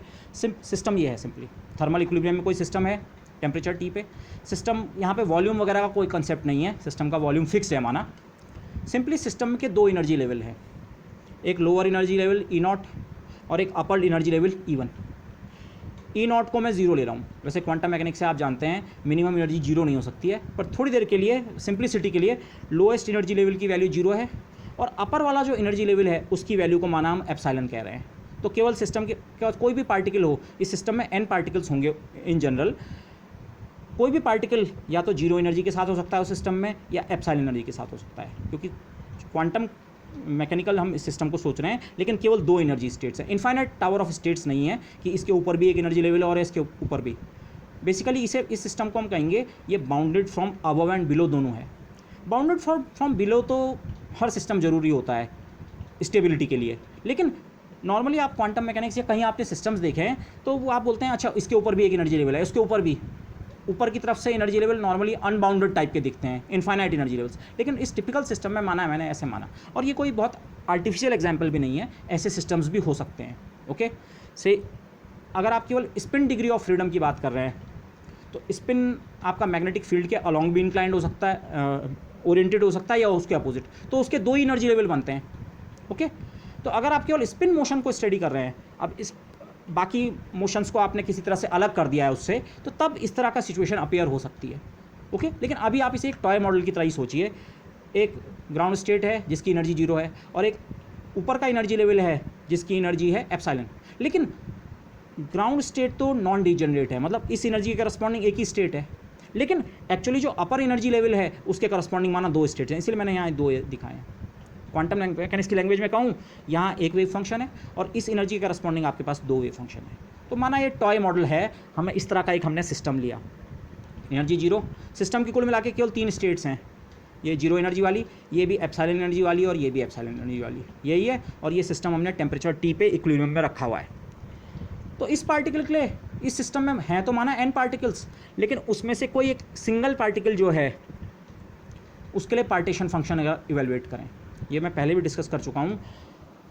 कैनोनिकल डिस्ट्रीब्यूशन का एडवांटेज ये है आप छोटे से छोटे सिस्टम पे भी अप्लाई कर सकते हैं, बाकी जितना सिस्टम है वो उसके लिए रिजर्वायर की तरह काम करेगा। तो इस अगर कोई सिंगल सिस्टम इस तरह के एनर्जी लेवल्स में डिस्ट्रीब्यूटेड है सिंगल पार्टिकल, तो उस सिस्टम को हम डेफिनेटली कैनोनिकल एंसेंबल के मेथड से ट्रीट कर सकते हैं। जो मैं अभी हम सिंगल पार्टिकल की बात कर रहे हैं, तो जो हमारा पार्टीशन फंक्शन है उसे हम कहेंगे सिंगल पार्टिकल पार्टीशन फंक्शन, और मैं उसको स्मॉल z से रिप्रेजेंट करूँगा। बाद में इस सिस्टम में हम n पार्टिकल्स ले लेंगे, ओके, उसको हम इस सिस्टम का टोटल पार्टीशन फंक्शन कहेंगे, कैपिटल Z उसके लिए रखेंगे, स्मॉल z इसके लिए। तो सिंपली स्मॉल z कितना होगा, यहाँ पे आप सीधे सीधे इसे कंप्यूट कर सकते हैं। कितना होता है पार्टीशन फंक्शन, e⁻β टाइप के फैक्टर्स का सम करना है सारी स्टेट्स के ऊपर। यहाँ तो गिनती की तीन स्टेट्स हैं, कर लो इनके ऊपर सम। इस स्टेट के लिए ये वाला फैक्टर e⁻β इंटू एनर्जी की value zero, e⁻0 that is 1। इस स्टेट के लिए सारी स्टेट्स के ऊपर अगर आप सम कर रहे हैं, स्टेट्स के ऊपर सम, इसके लिए वो फैक्टर e⁻β एप्सिलॉन और इसके लिए भी e⁻β एप्सिलॉन। तो कुल मिला के 1 plus e⁻β epsilon plus e⁻β epsilon, तो कुल मिला के कितना हो गया 1 plus twice e⁻β epsilon. Degeneracy के फैक्टर का ध्यान रख के मैं सीधे भी इसे कर सकता था। ग्राउंड स्टेट की डिजेनरेसी 1 है 1, लेकिन उसकी एनर्जी कितनी है 0, तो 1 इंटू e⁻0, और इस वाली एनर्जी के करस्पॉन्डिंग दो स्टेट्स हैं, तो डिजेनरेसी फैक्टर 2 का, और एनर्जी कितनी है दोनों की एप्सिलॉन e⁻, सिंपली है z। ओके दिस, तो ये सिंपलेस्ट टॉय मॉडल में आपने पार्टीशन फंक्शन निकाल दिया है, सिंपली इतना। ओके ये 1 प्लस 2 e⁻β एप्सिलॉन। अच्छा अब इसे थोड़ा जनरलाइज करते हैं। माना इसी सिस्टम में n पार्टिकल्स हैं और वो सारे पार्टिकल्स आपस में नॉन इंटरेक्टिंग है, ओके, आपस में पार्टिकल्स का कोई इंटरेक्शन नहीं है, और यहाँ पे हम कोई सिमेट्री कंसिडरेशन भी ध्यान में नहीं रख रहे हैं। सिमेट्री कंसिडरेशन से मेरा एक्चुअली मतलब इंडिस्टिंग्विशबिलिटी का भी, अभी थोड़ी देर के लिए तो मैं इंडिस्टिंग्विशबिलिटी का भी ध्यान नहीं रखूँगा, इसे मैं बाद में इंट्रोड्यूस कर सकता हूँ। जैसे मैंने पहले कहा, अगर पार्टिकल्स इंडिस्टिंग्विशबल हैं तो आपको z के एक्सप्रेशन को फैक्टोरियल n से डिवाइड करना पड़ेगा, लेकिन अभी के लिए चलिए उसे भी भूल जाते हैं, ठीक है। सिमेट्री कंसिडरेशन से मेरा असली मतलब है जिसे हम फर्मी डिराक और बोस स्टैटिस्टिक्स कहते हैं, जो कि क्वांटम स्टैटिस्टिकल मैकेनिक्स में आएगी। अभी के लिए हम ऐसी किसी चीज़ की बात नहीं कर रहे हैं। मतलब बेसिक नोशन ये है, अगर आपके पास माना इस सिस्टम में 10 पार्टिकल्स हैं, तो वो 10 पार्टिकल्स किसी इन एनर्जी स्टेट्स को किसी भी तरह ऑक्यूपाई कर सकते हैं। 10 के 10 यहाँ भी हो सकते हैं ग्राउंड स्टेट को ऑक्यूपाई किए हों, या ऐसा हो सकता है 4 इस स्टेट में और 3 इस स्टेट में और 3 इस स्टेट में, किसी भी तरह से, मतलब एक स्टेट में कितने भी पार्टिकल्स हो सकते हैं। तो उस केस में मैं इस सिस्टम का पार्टीशन फंक्शन इवेलुएट करना चाह रहा हूँ। उसमें भी और सिंप्लिसिटी करने के लिए मैं पहले Z2 माना 2 पार्टिकल्स, एक के बजाय n पार्टिकल्स ना आके मैं अभी केवल 2 पार्टिकल्स की बात करता हूँ। तो 2 पार्टिकल्स के लिए पार्टीशन फंक्शन कितना होगा, आप इस वाले एक्सप्रेशन पर ध्यान रखिए। करूँगा तो मैं समेशन के मेथड से ही इवैल्यूएशन, पर थोड़ी देर के लिए मैं इंटीग्रल की फॉर्म में उसे लिखना चाहूँगा। ओके, दिस डिस्टिंक्शबिलिटी का मैं अभी ध्यान नहीं रख रहा हूँ, इस फैक्टर को मैं नहीं लिखूँगा 1/h⁻3n। इस समय माना मेरे सिस्टम 1 डायमेंशनल है, आपको ये पता है n क्यों आता है इसमें, n पार्टिकल्स, और 3 क्यों आता है, हमारा सिस्टम 3 डायमेंशनल होता है इसलिए 3। अगर सिस्टम 1 डायमेंशनल होता है तो h का फैक्टर आता है सिंपली। ओके, तो माना हमारा सिस्टम 1 डायमेंशनल है तो ये फैक्टर कितना आएगा, h⁻3 की जगह h⁻1, लेकिन पार्टिकल्स कितने हैं 2, तो h⁻1 × 2। ओके, दस। तो Z में इसको इस तरह से इवेलुएट करूँगा। मैं अगेन रिमाइंड करा रहा हूँ, ये कंटिन्यूस केस नहीं है, बट इस तरह से मुझे शो एक चीज़ करनी है, वो शो करने में थोड़ा आसानी रहेगी। ये Z e⁻βh का फेज स्पेस के ऊपर इंटीग्रल कर लो और 1/h⁻3n के फैक्टर से डिवाइड करो। 3 की जगह इस समय 1 क्यों आया, क्योंकि 1D स्पेस है, और पार्टिकल्स n की जगह कितने 2। ओके, आप इस समय ऐसे सोच सकते हैं, एक सेल जो वॉल्यूम ऑक्यूपाई कर रही है वो 1/h का है, पहले पार्टिकल के करस्पॉन्डिंग भी 1/h और दूसरे के करस्पॉन्डिंग भी 1/h, इसलिए 1/h²। ओके, फेज स्पेस का जो इंटीग्रल है इसका मतलब dq1 dq2 dp1 dp2, यही तो करेंगे। q1 p1 पहले पार्टिकल के corresponding, q2 p2 second particle के corresponding. Okay, h most generally किसी सिस्टम के लिए h जो है q1 q2 p1 p2 सबका फंक्शन हो सकता है। अगर ये n पार्टिकल्स होते तो ये इंटीग्रल किस तरह का होता, मेजर ऑफ इंटीग्रल किस तरह का होता, dq1 dq2 dq3 dq4 up to जितने q हैं, ऐसे dp1 dp2 dp3 जितने p हैं, और हैमिल्टोनियन भी तब सबका फंक्शन होता। ओके, अच्छा, अब क्योंकि सिस्टम हमारा नॉन इंटरेक्टिंग है, नॉन इंटरेक्टिंग होने का मतलब एक पार्टिकल जिस भी एनर्जी को ऑक्यूपाई कर रहा है उससे फ़र्क नहीं पड़ता है दूसरा पार्टिकल किस एनर्जी को ऑक्यूपाई कर सकता है। यहाँ पे एनर्जी की शेयरिंग नहीं है, इसको माइक्रोकैनिकल एंसेंबल से कंपेयर कीजिए। कुल मिला के सिस्टम को fixed amount of energy share करनी थी, तो अगर एक पार्टिकल ने ज़्यादा एनर्जी ले ली तो बाकी पार्टिकल्स के हिस्से कम एनर्जी आती है। लेकिन यहाँ ऐसा नहीं है, यहाँ कोई एनर्जी पे रिस्ट्रिक्शन नहीं है, आप रिजर्वायर से कितनी भी एनर्जी बोरो या वहाँ कितनी भी एनर्जी डंप कर सकते हैं, तो एनर्जी में आपस में कोई रिस्ट्रिक्शन नहीं है। तो नॉन इंटरेक्टिंग और ओवरऑल नॉन इंटरेक्टिंग होने के कारण, नॉन इंटरेक्टिंग होने का मतलब क्या है, फर्स्ट पार्टिकल का जो हैमिल्टोनियन है वो केवल q1 p1 पे डिपेंड करता है और सेकंड का केवल q2 p2। इंटरेक्शन आपस में नहीं है, तो हैमिल्टोनियंस हमारे इस तरह से स्प्लिट हो गए। हैमिल्टोनियन जो है ओवरऑल सिस्टम का टोटल एनर्जी जो सिस्टम की है वो 2 सेपरेट पार्ट्स का सम है। ये पार्ट पूरी तरह फर्स्ट पार्टिकल की प्रॉपर्टीज़ पे डिपेंडेंट और ये पार्ट पूरी तरह सेकंड पार्टिकल। नॉन इंटरेक्शन के कारण ऐसा हो रहा है। ओके, अगर इंटरेक्शन होता है, इंटरेक्शन का मतलब आप एक तरह से पोटेंशियल एनर्जी सोच सकते हैं। अगर सिस्टम में पोटेंशियल एनर्जी भी हो, आप आइडियल गैस के एग्जांपल में हम इसे देखेंगे, अगर सिस्टम में पोटेंशियल एनर्जी भी हो तो पोटेंशियल एनर्जी तो एक साथ Q1 और Q2 दोनों का फंक्शन होते हैं, पहले पार्टिकल के कोऑर्डिनेट्स का भी और दूसरे पार्टिकल के कोऑर्डिनेट्स का भी, तो वहाँ पे ऐसा सेपरेशन आप नहीं कर सकते हैं। पर सिस्टम अगर नॉन इंटरेक्टिंग है तो एनर्जी को आप हमेशा इस तरह से स्प्लिट कर सकते हैं। तो अगर हम एनर्जी को इस तरह से स्प्लिट कर रहे हैं तो अब आप देख सकते हैं यहाँ 2 एक्सपोनेंट है, एक e⁻βh1 और इंटू e⁻βh2, और आप देख रहे हैं ये इंटीग्रल भी 2 अलग अलग पार्ट्स में ब्रेक हो जाएगा। ये वाला इंटीग्रल पूरी तरह q1 p1 पे डिपेंडेंट है, q1 q2 p1 p2 का आपस में कोई रिलेशन नहीं है। ओके, हाँ q1 p1 का आपस में हो सकता है, जनरल केस में हो सकता है ये हैमिल्टोनियन q1 और p1 को आपस में बाइंड कर रहा हो, कोई रिलेशन हो q1 और p1 का आपस में, और ऐसे ही हो सकता है q2 और p2 का आपस में कोई रिलेशन हो, लेकिन q1 p1 का q2 p2 से कोई रिलेशन नहीं है। तो मतलब ये इंटीग्रल्स क्या हो गए, सेपरेट आउट। अब आप केवल इस एक इंटीग्रल पे कंसंट्रेट कीजिए। समेशन वाले केस में ये इंटीग्रल किस क्वांटिटी का करस्पॉन्ड करता। सिंगल केस में जो हमने ये चीज़ कंप्यूट की, इनमें से एक एक इंटीग्रल उसी का काउंटर पार्ट तो है। एक फर्स्ट पार्टिकल का एनर्जी ली e⁻βh, फर्स्ट पार्टिकल का जो रेलिवेंट फेज स्पेस है उसके ऊपर इंटीग्रेट किया और डिवाइड भी केवल 1/h से किया। 1/h² का 1/h मैंने एक यहाँ रखा, एक यहाँ रखा।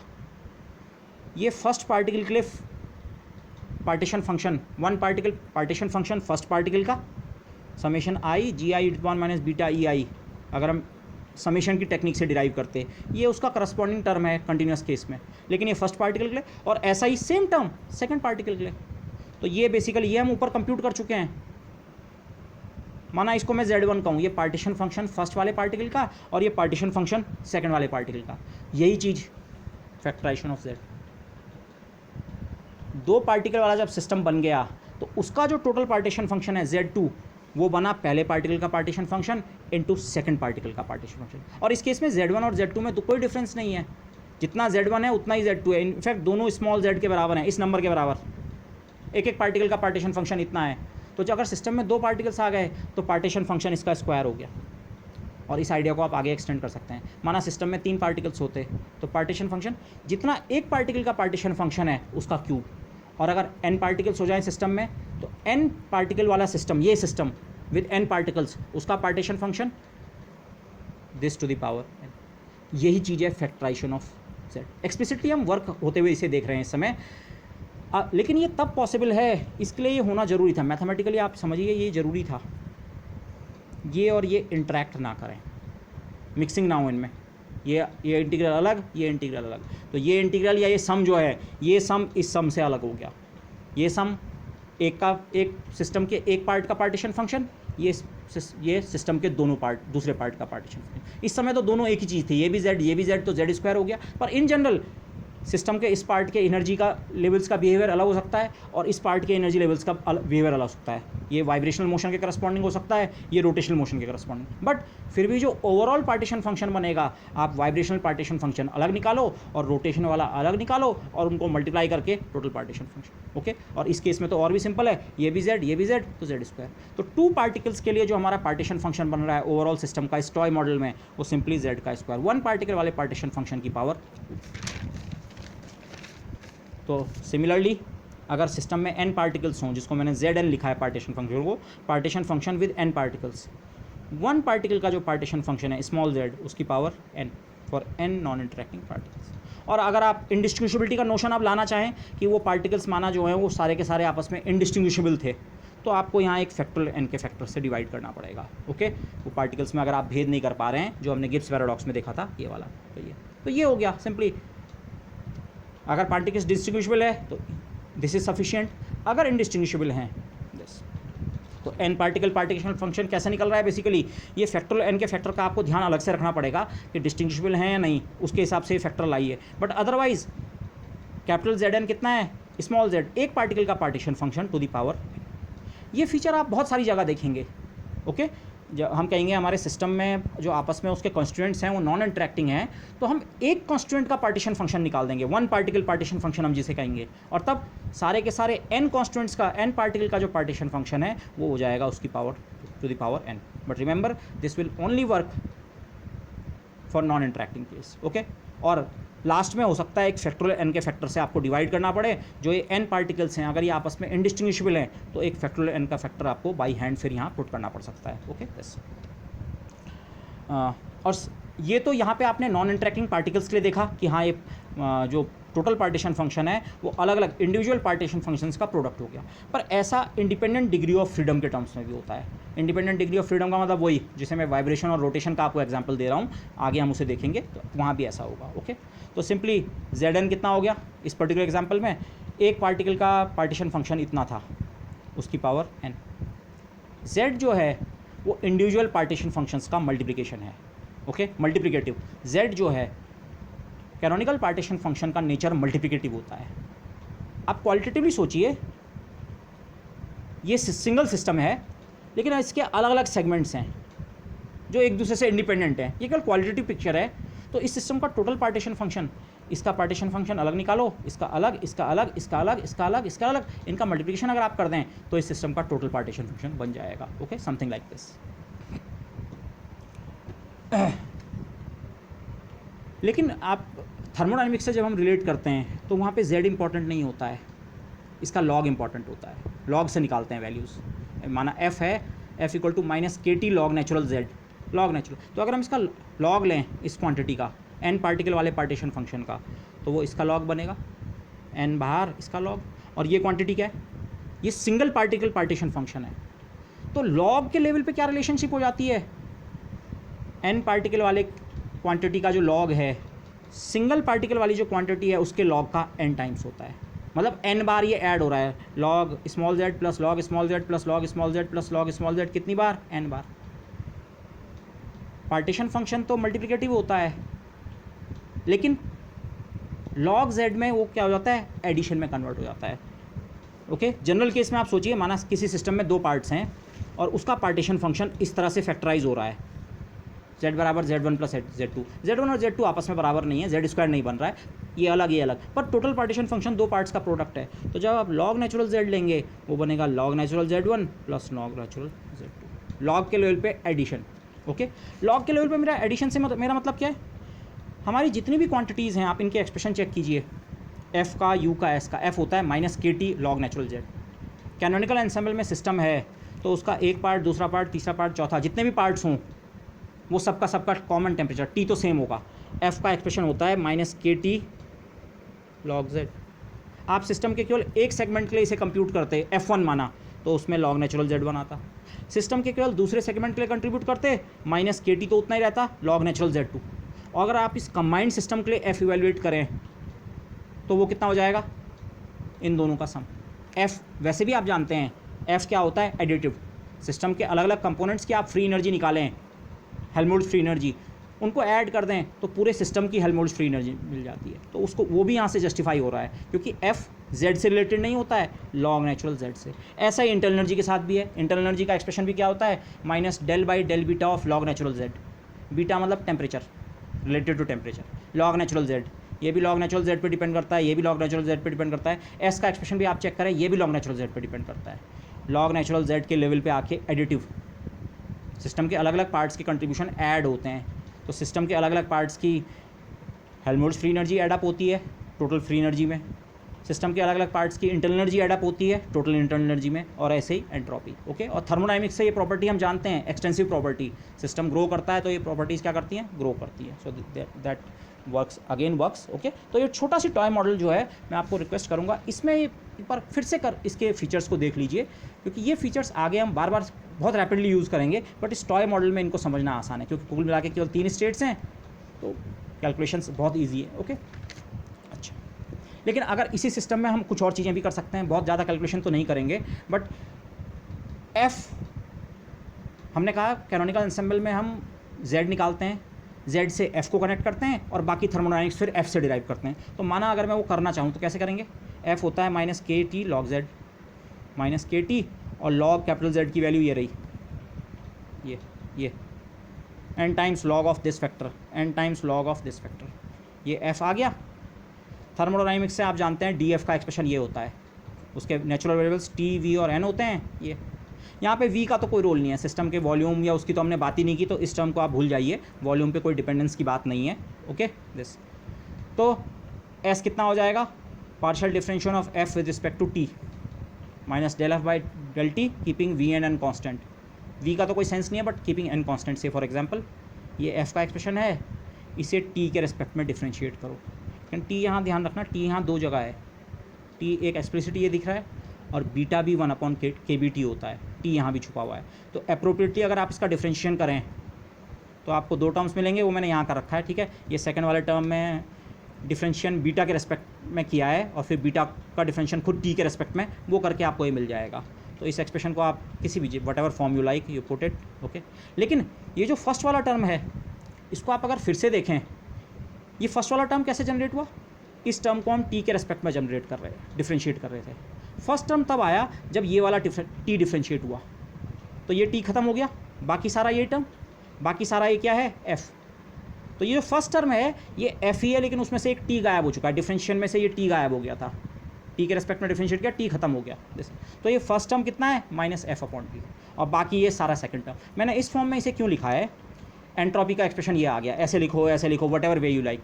इस जो हमने टॉय मॉडल लिया है उसकी एंट्रोपी आपको कोई पूछे ये, लेकिन यहाँ पे एक सवाल मैं आपको पूछना चाहूँगा, जिस बुक से मैंने इसे देखा है वहाँ पे इंटरेस्टिंग क्वेश्चन रेज था, इस सिस्टम की एंट्रोपी T = 0 पे कितनी होगी, या T टेंडिंग टू 0, ओके, और इसी सिस्टम की entropy T tending to infinity पे क्या होगी।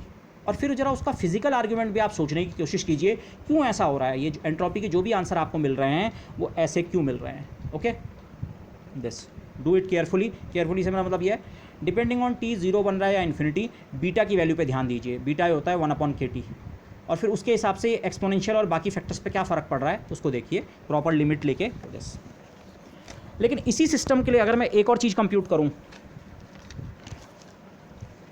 म्यू मैं कंप्यूट नहीं कर रहा हूँ, म्यू आप इस तरह से कंप्यूट कर सकते हैं। इस एफ आपके पास आ चुका है, उसे एन के रेस्पेक्ट में डिफरेंशिएट करो partially, do it yourself. But अगर मैं इस सिस्टम की इंटरनल एनर्जी निकालूँ, इंटरनल एनर्जी का एक्सप्रेशन ये होता है -del/del beta log natural z। पर माना मैं ये सारा कुछ एफ के मेथड से ही करना चाह रहा हूँ।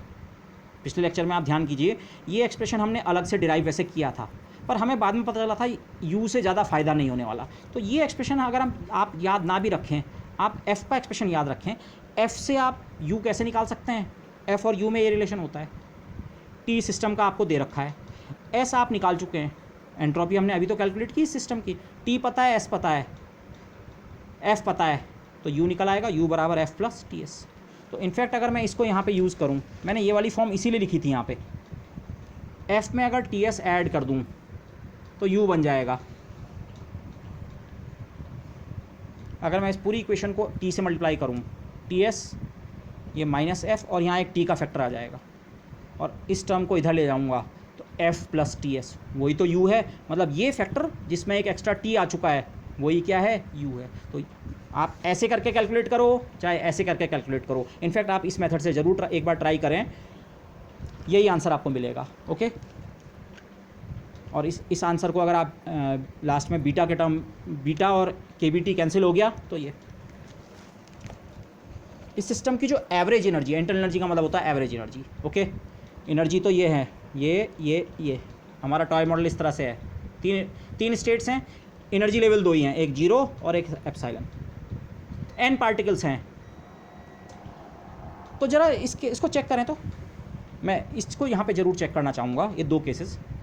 एंट्रोपी के लिए आप खुद चेक करें, पर मैं इंटरनल एनर्जी के लिए चेक करना चाहूँगा। माना T टेंड्स टू 0, सिस्टम जिस रिजर्वायर के साथ कॉन्टैक्ट में है उसका टेम्परेचर 0 है, तब इस सिस्टम की एनर्जी कितनी होगी। अगर T टेंड्स टू 0 तो beta tends to infinity, beta है 1/kBt, तो T अगर 0 जा रहा है तो बीटा हो रहा है इन्फिनिटी। तो ये फैक्टर कितना बनेगा, simply e⁻⁻β epsilon, beta infinity हो गया, ये इन्फिनिटी 1/∞, बाकी सब कुछ फाइनाइट है, 2 फाइनाइट है, n फाइनाइट है, एप्सिलॉन फाइनाइट है, ये 2 फाइनाइट, 1/∞ इज 0। इस केस में as T tends to 0 the internal energy of the system as T tends to 0 it becomes 0। और दूसरा एक्सट्रीम केस, अगर T tends to infinity, T tends to infinity का मतलब beta tends to 0, beta equal to 1/kT है। Beta अगर 0 होगा, beta बराबर 0, तो ये कितना बनेगा, बीटा बराबर 0 पे e⁻0 इज़ 1। ओके, कितना बन रहा है, 2/3 NE।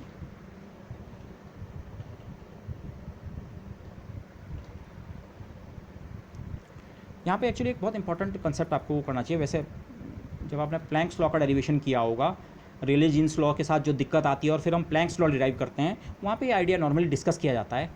हो क्या रहा है यहाँ पे, हम बार बार ये टर्म यूज़ करेंगे केटी।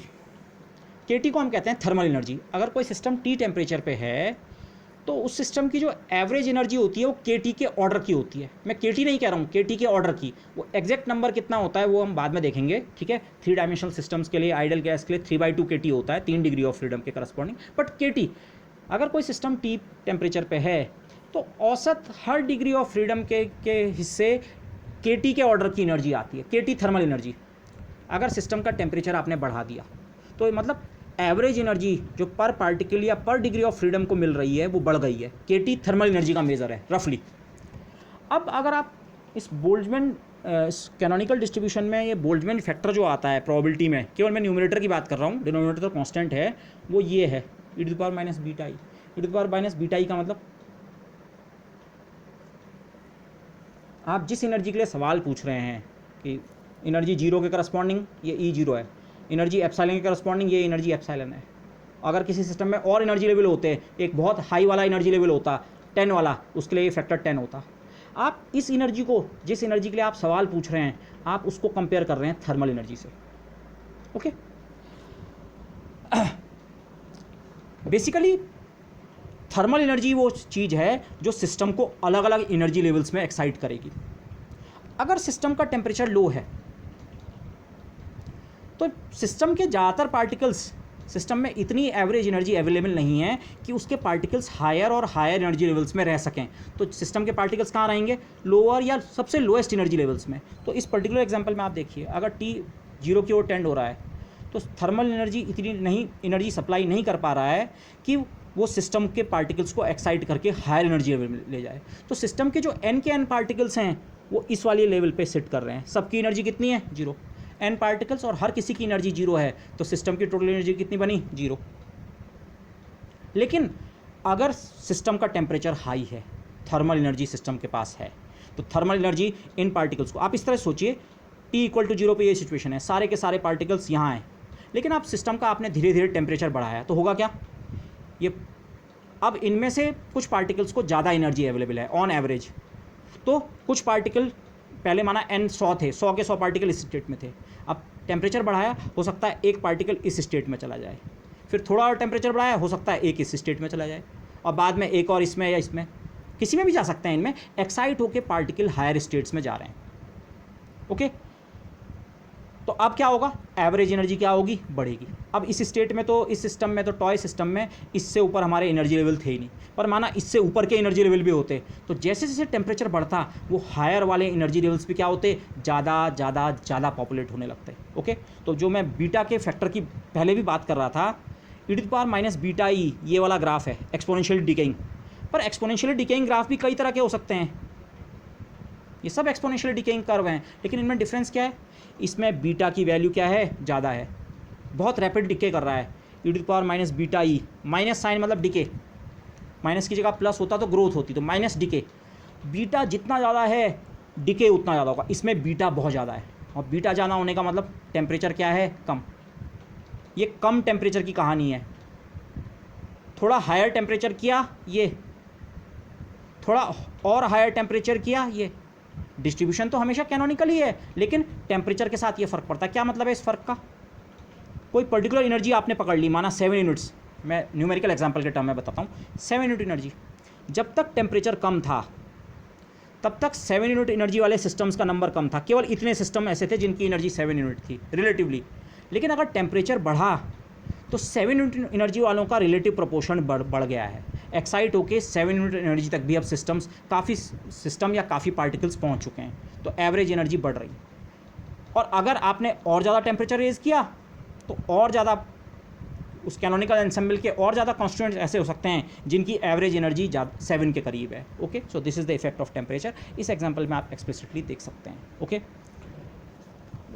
बट अगेन मैं यहाँ पे एक सवाल और रेज करूँगा, ये नंबर इतने के बराबर क्यों नहीं बना, NE के बराबर क्यों नहीं बना? कि बहुत हाई टेम्परेचर पे ऐसा क्यों नहीं हो गया कि सारे के सारे पार्टिकल इस स्टेट को छोड़ के यहाँ चले गए, या तो इसमें या इसमें? अगर थर्मल एनर्जी के कारण सिस्टम एक्साइट होता है तो बाद में सारे पार्टिकल्स को इन स्टेट में चला जाना चाहिए, और अगर n के n पार्टिकल्स इन स्टेट में, चाहे इसमें हो चाहे इसमें हो, तो सिस्टम की टोटल एनर्जी कितनी बनेगी? n times epsilon. लेकिन ये नंबर जो है ये 2/3 n टाइम्स एप्सिलॉन से ज़्यादा नहीं बन रहा है। अगर आप टेम्परेचर इन्फिनिटी पे भी ले जाएं तभी भी सिस्टम की जो एवरेज एनर्जी है वो केवल 2/3 NE हो रही है, NE ना होके 2/3 NE। ओके, ऐसा क्यों हो रहा है? I leave this is a question to you. But तो इस टॉय मॉडल को प्लीज़ क्लियरफुली स्टडी कर लें, ठीक है। और भी चीज़ें चाहे तो हम इस टॉय मॉडल में कंप्यूट कर सकते थे, बट उनको फिर फिजिकली रिलेट करना इतना पॉसिबल नहीं होगा। So this much for this toy model. Now let's go too much more realistic systems. Realistic in the sense जिनको हम और जगह थर्मोडायनेमिक्स और में उसमें पढ़ते आए हैं। ओके, अदरवाइज हम आइडियल गैस की बात कर रहे हैं। कोई भी गैस रियली आइडियल गैस नहीं होती है। Okay, under certain conditions real gases behave like ideal gases, but ideal gas नहीं होती है। बट ओके, आइडियल गैस को हमने माइक्रोकैनोनिकल एंसेंबल के मेथड से ट्रीट कर रखा है, बट अब की बार हम बात कर रहे हैं ideal gas in the canonical ensemble. Gas है, n पार्टिकल्स हैं, वॉल्यूम फिक्स्ड है। वॉल्यूम मैंने यहाँ पे क्यूब टाइप का दिखाने की कोशिश की है, पर कोई ज़रूरी नहीं है वॉल्यूम ऐसा हो, ठीक है। आपका कोई भी कंटेनर है जिसका वॉल्यूम V है, टेम्परेचर मेंटेन्ड है गैस का, T टेम्परेचर पे फिक्स है। ये एंसेंबल नहीं है, ये एक पॉइंट, ये पूरी गैस है, एक मॉलिक्यूल दूसरा तीसरा चौथा, कुल मिला के ऐसे n मॉलिक्यूल्स या एटम्स हैं इस गैस के। ओके, अभी हम इंटरनल स्ट्रक्चर भूल जाते हैं, हर जो एंटिटी है वो पॉइंट पार्टिकल है, जीरो साइज ऑक्यूपाई कर रही है। ओके, आइडियल गैस में वही आइडिया होता है दिस। तो ये कंडीशंस पे अगर हमने अपनी गैस को इस्टेब्लिश कर रखा है, n v और t फिक्स्ड है, तो इसके लिए अगर हम इक्वेशन ऑफ स्टेट या बाकी पैरामीटर्स, थर्मोडायनेमिक पैरामीटर्स कंप्यूट करना चाह रहे हैं, तो कैनोनिकल एंसेंबल का मेथड हम यूज़ कर सकते हैं। बट कैनोनिकल एंसेंबल का मेथड मैं पहले पूरी गैस पे भी अप्लाई नहीं करूँगा, मैं गैस के एक पार्टिकल पे भी इसे अप्लाई कर सकता हूँ। सर्टेनली ये जो एक सिंगल पार्टिकल है, माना ये, इसके लिए n1 है सिंगल पार्टिकल, वॉल्यूम v की अभी बात करते हैं, ये कितना वॉल्यूम ऑक्यूपाई कर सकता है। इनफैक्ट सिंगल पार्टिकल इस वॉल्यूम के अंदर कहीं भी हो सकता है। आइडियल गैस में हम सारे पार्टिकल्स नॉन इंटरेक्टिंग होते हैं।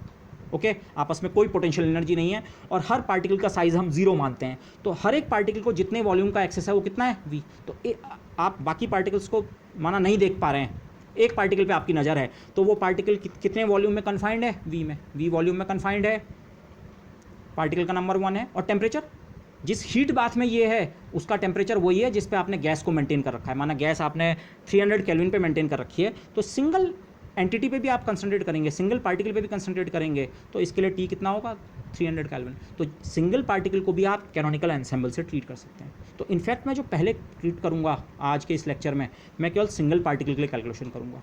बेसिकली मैं सिंगल पार्टिकल का पार्टीशन फंक्शन निकालूंगा। आइडिया वही है जो पिछले वाले टॉपिक में आया था। इस कुल मिला के इस गैस में n पार्टिकल्स हैं, पर ये पार्टिकल्स एक्चुअली नॉन इंटरेक्टिंग है। तो फिर से हम देखेंगे, जब हम टोटल गैस का पार्टीशन फंक्शन निकालेंगे, वो पहले पार्टिकल का पार्टीशन फंक्शन इंटू दूसरे का इंटू तीसरे का इंटू चौथे का, इंडिविजुअल जो वन पार्टिकल पार्टीशन फंक्शंस हैं उनके प्रोडक्ट के रूप में लिखा जा सकता है। तो इसीलिए हम ये कर भी रहे हैं। ओके, दिस सिंगल पार्टिकल जो है, माना उसकी एनर्जी को मैं ई दिखा रहा हूँ, वैसे मुझे यहाँ पे कोई दूसरा सिंबल यूज़ करना चाहिए था, पर स्मॉल ई वो हमारा एक्सपोनेंट का सिंबल हो जाता है, और एप्सिलॉन मैं किसी और चीज़ के लिए यूज़ कर चुका हूँ, तो मैंने ई ही लिखा है। ये सिंगल पार्टिकल की एनर्जी के लिए हम लिख रहे हैं, ठीक है। ये वो उसका मोमेंटम, यहाँ पे मैंने इसे P1 नहीं लिखा, मैं चाहे तो इसे E1 और P1 लिखता, लेकिन ये किसी भी पार्टिकल हो सकता है, first number particle, second, third, आप इस सिस्टम में कोई भी पार्टिकल पिक करें, सारे के सारे इंडिस्टिंग्विशेबल हैं, सारे आइडेंटिकल हैं, तो ये किसी भी एक पार्टिकल के लिए होल्ड करता है। उसकी एनर्जी उसके मोमेंटम, वेक्टर मोमेंटम का स्क्वायर बाई 2m। और इन प्रिंसिपल एक पार्टिकल की एनर्जी 0 से इन्फिनिटी तक कुछ भी हो सकती है।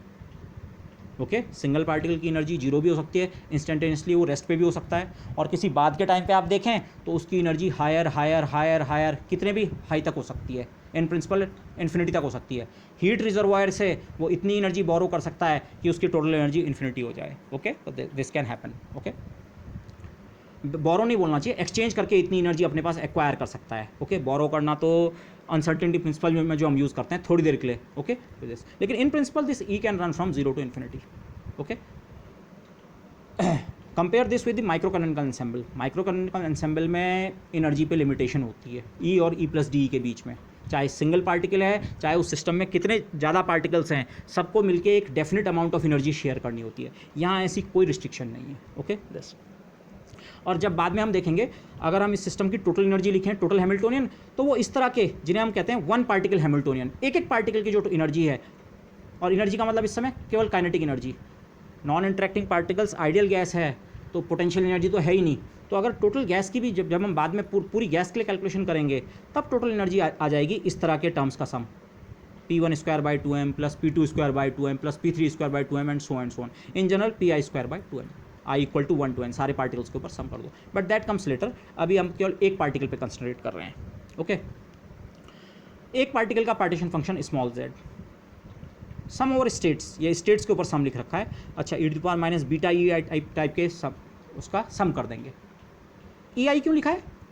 ये जो E है ये कोई फिक्स्ड वैल्यू नहीं है, ये 0 से इन्फिनिटी तक वेरी कर सकती है। सिंगल पार्टिकल को जो अलाउड एनर्जी लेवल्स हैं, अगर आप डिस्क्रीट सेंस में सोच रहे हैं, वो इस एनर्जी के साथ भी हो सकता है सिंगल पार्टिकल, और इसके साथ भी हो सकता है, और इसके 0 से इन्फिनिटी तक कुछ भी एनर्जी हो सकती है।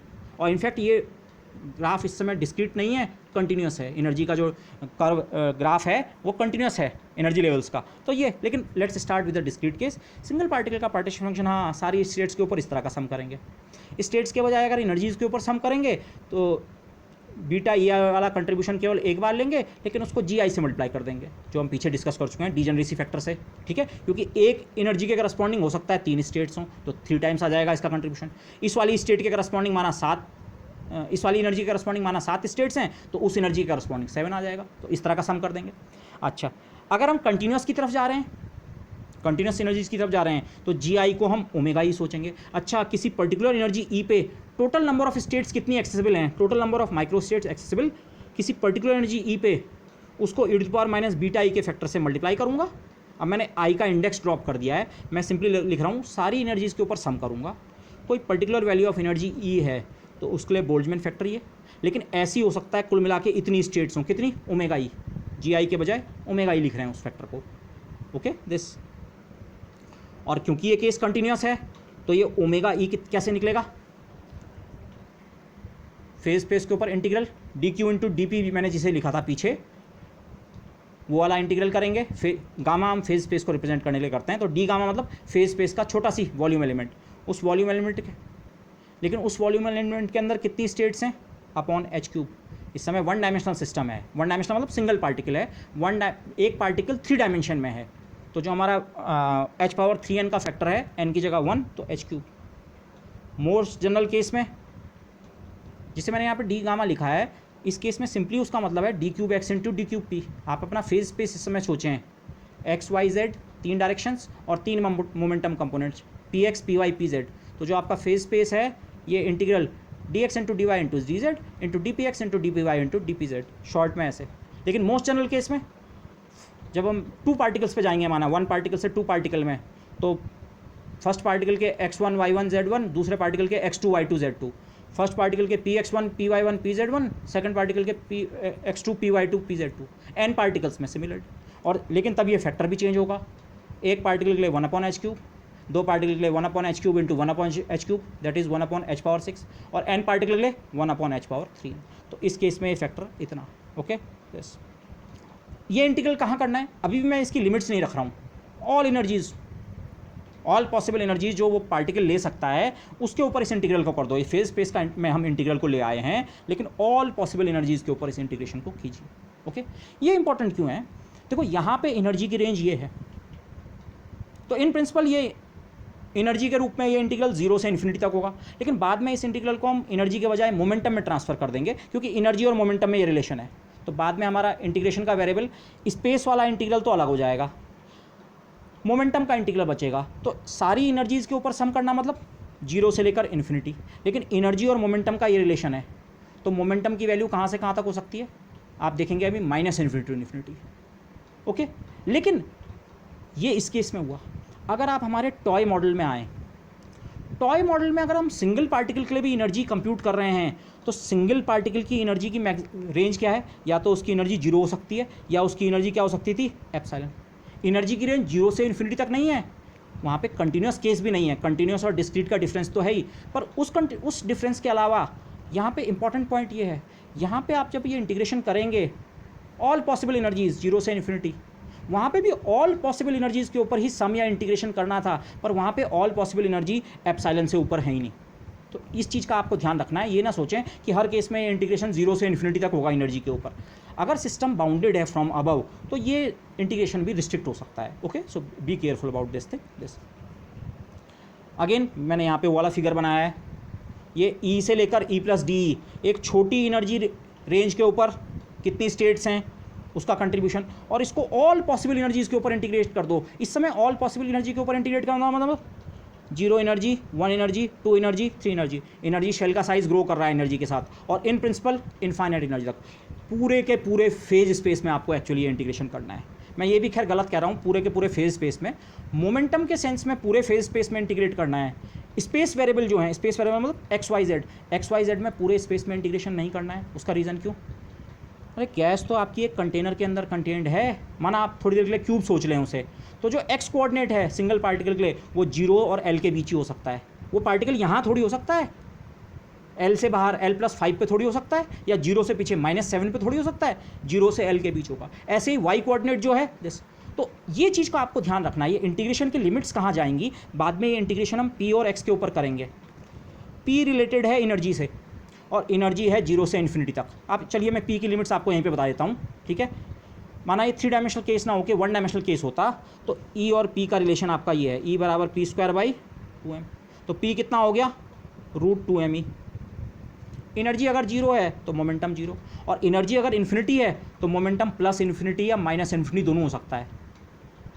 इसका सेंस क्या है, पार्टिकल इधर अगर मोमेंटम से जा रहा है पी मोमेंटम से तभी भी एनर्जी ई है, और अगर इस डायरेक्शन में जा रहा है माइनस पी मोमेंटम से तभी भी तो एनर्जी ई ही बनेगी। एनर्जी में पी का स्क्वायर आता है। तो एनर्जी की किसी गिवन वैल्यू के लिए पी की 2 वैल्यू होती हैं। तो एनर्जी की जो टॉप मोस्ट वैल्यू है इन्फिनिटी, उसके करस्पॉन्डिंग मोमेंटम प्लस इन्फिनिटी भी हो सकता है और माइनस इन्फिनिटी। तो मोमेंटम की जो रेंज है इस समय सिंगल पार्टिकल के लिए उसकी कितनी है, माइनस इन्फिनिटी टू इन्फिनिटी।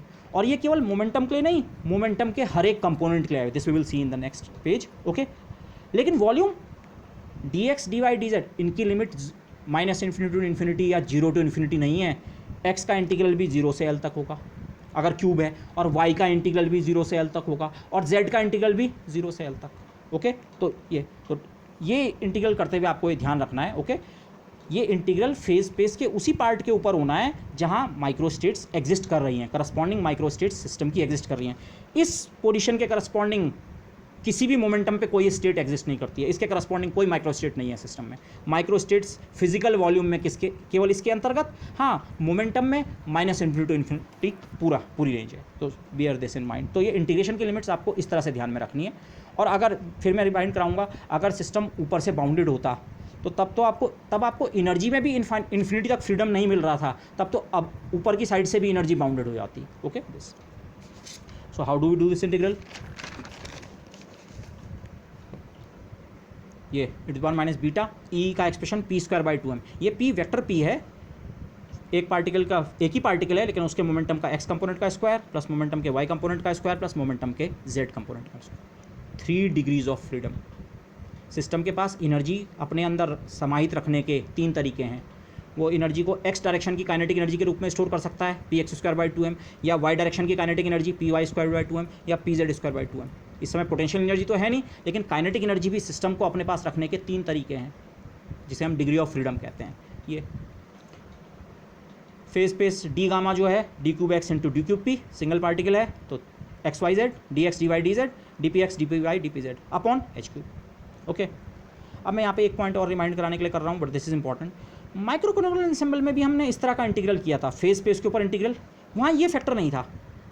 आप इस तरह से सोचिए, प्रोबेबिलिटी डिस्ट्रीब्यूशन का फैक्टर वहाँ पे कांस्टेंट होता है, तो इंटीग्रल केवल इसका बचता है। इंटीग्रल भी हम केवल एक शेल के ऊपर करते हैं, पर इस तरह का इंटीग्रल हमने वहाँ पे किया है।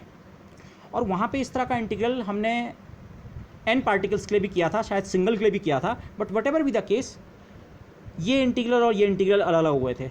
स्पेस इंटीग्रल जो कोऑर्डिनेट इंटीग्रल और ये इंटीग्रल अलग हो गए थे। और कोऑर्डिनेट इंटीग्रल कितने के बराबर बना था, v। वही अलग आर्ग्यूमेंट, कोऑर्डिनेट्स हमारे लिमिटेड हैं। अगर बॉक्स हमारा क्यूबिकल ना भी हो फिर भी डी क्यूब एक्स मतलब अंदर एक फिजिकल वॉल्यूम का एक छोटा सी हिस्सा, तो उसको पूरे एक्सेसिबल वॉल्यूम के ऊपर अगर आप इंटीग्रेट करेंगे तो आपको वॉल्यूम ऑफ द कंटेनर ही तो मिलेगा। ये कंटेनर माना क्यूबिकल ना भी हो फिर भी आपको पूरा इंटीग्रेट करके, माना ये कंटेनर इस शेप का है, तभी भी अगर डी क्यूब एक्स का इंटीग्रेशन इस पूरे एक्सेसिबल फिजिकल वॉल्यूम के ऊपर करेंगे तो आपको v तो मिलेगा। तो ये इंटीग्रल हमारा v मिला था। Go to the lecture on the microcanonical ensemble and check this again. लेकिन डी क्यूब पी का इंटीग्रल हमने सीधे नहीं किया था। आपने इसे ऐसे नहीं कहा था कि पी एक्स का इंटीग्रल अलग और पी वाई का अलग और पी जेड का अलग। इस इंटीग्रल को हमने कुछ इस तरह की फॉर्म में कन्वर्ट किया था, स्फेरिकल पोलर कोऑर्डिनेट्स में जाके 4 पाई पी स्क्वायर डी पी, और इसको फिर एक शेल के ऊपर इंटीग्रेट किया था।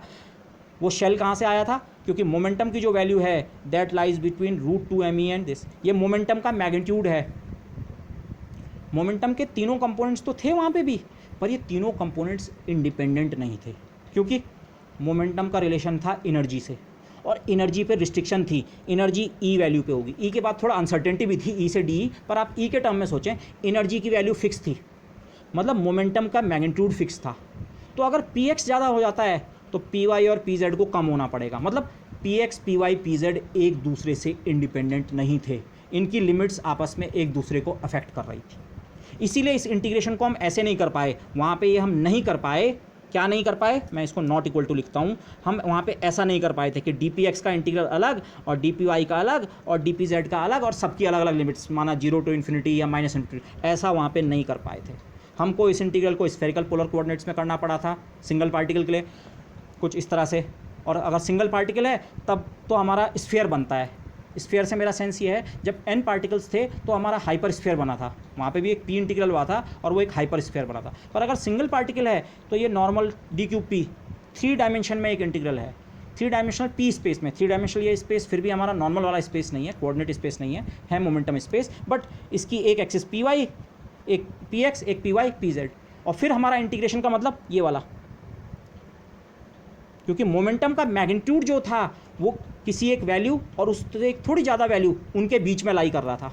मोमेंटम के इंडिविजुअल कंपोनेंट्स पे डायरेक्ट आपके पास लिमिट नहीं थी, लेकिन उन कंपोनेंट्स को मिला के हमेशा इस कंडीशन को फॉलो करना था, और p की जो वैल्यू है वो e की वैल्यू से कनेक्टेड थी। e की एक छोटी सी रेंज थी, तो p की जो मैग्नीट्यूड है उसकी एक छोटी सी रेंज मिली थी, तो फिर हमने इस शेल का वॉल्यूम कंप्यूट किया था, ओके माइक्रो। लेकिन यहाँ पे इसके साथ ये फैक्टर भी आ गया, पर अगर ये फैक्टर नहीं भी होता, थोड़ी देर के लिए इस फैक्टर को भूल भी जाइए, d क्यूब x का इंटीग्रल तो आपका अलग हो जाएगा। स्पेस और जो वो हैं p और q की आपस में कोई मिक्सिंग नहीं है, कोऑर्डिनेट्स और मोमेंटा की आपस में कोई मिक्सिंग नहीं है, ओके। इसे आप इस तरह सोच सकते हैं, अगर माना पोटेंशियल एनर्जी का भी एक टर्म होता या कोई ऐसा टर्म होता जिसमें p इंटू क्यू मल्टीप्लाइड है, माना ये टर्म रेलिवेंट होता और इसमें p इंटू क्यू मल्टीप्लाइड होते, तो फिर आप p इंटीग्रल और q इंटीग्रल को अलग नहीं कर पाते। पर माना थोड़ी देर के लिए ये फैक्टर नहीं है, और ये अगर ये फैक्टर हो भी तो ये केवल p का फंक्शन है, तो x का इंटीग्रल अलग और p का अलग। और x का इंटीग्रल आप करें, x का इंटीग्रल कहाँ करना है, x का इंटीग्रल मतलब d क्यूब x का integral dx dy dz। Relevant volume कौन से फेज स्पेस के किस पार्ट को एक्सेस कर रहा है, फिजिकल स्पेस में जितना कंटेनर का वॉल्यूम है उसी को तो ऑक्यूपाई कर रहा है। तो फिजिकल स्पेस का जो इंटीग्रल है, कोऑर्डिनेट्स के ऊपर जो इंटीग्रल है, आपको इसको केवल कंटेनर के वॉल्यूम के ऊपर इंटीग्रेट करना है।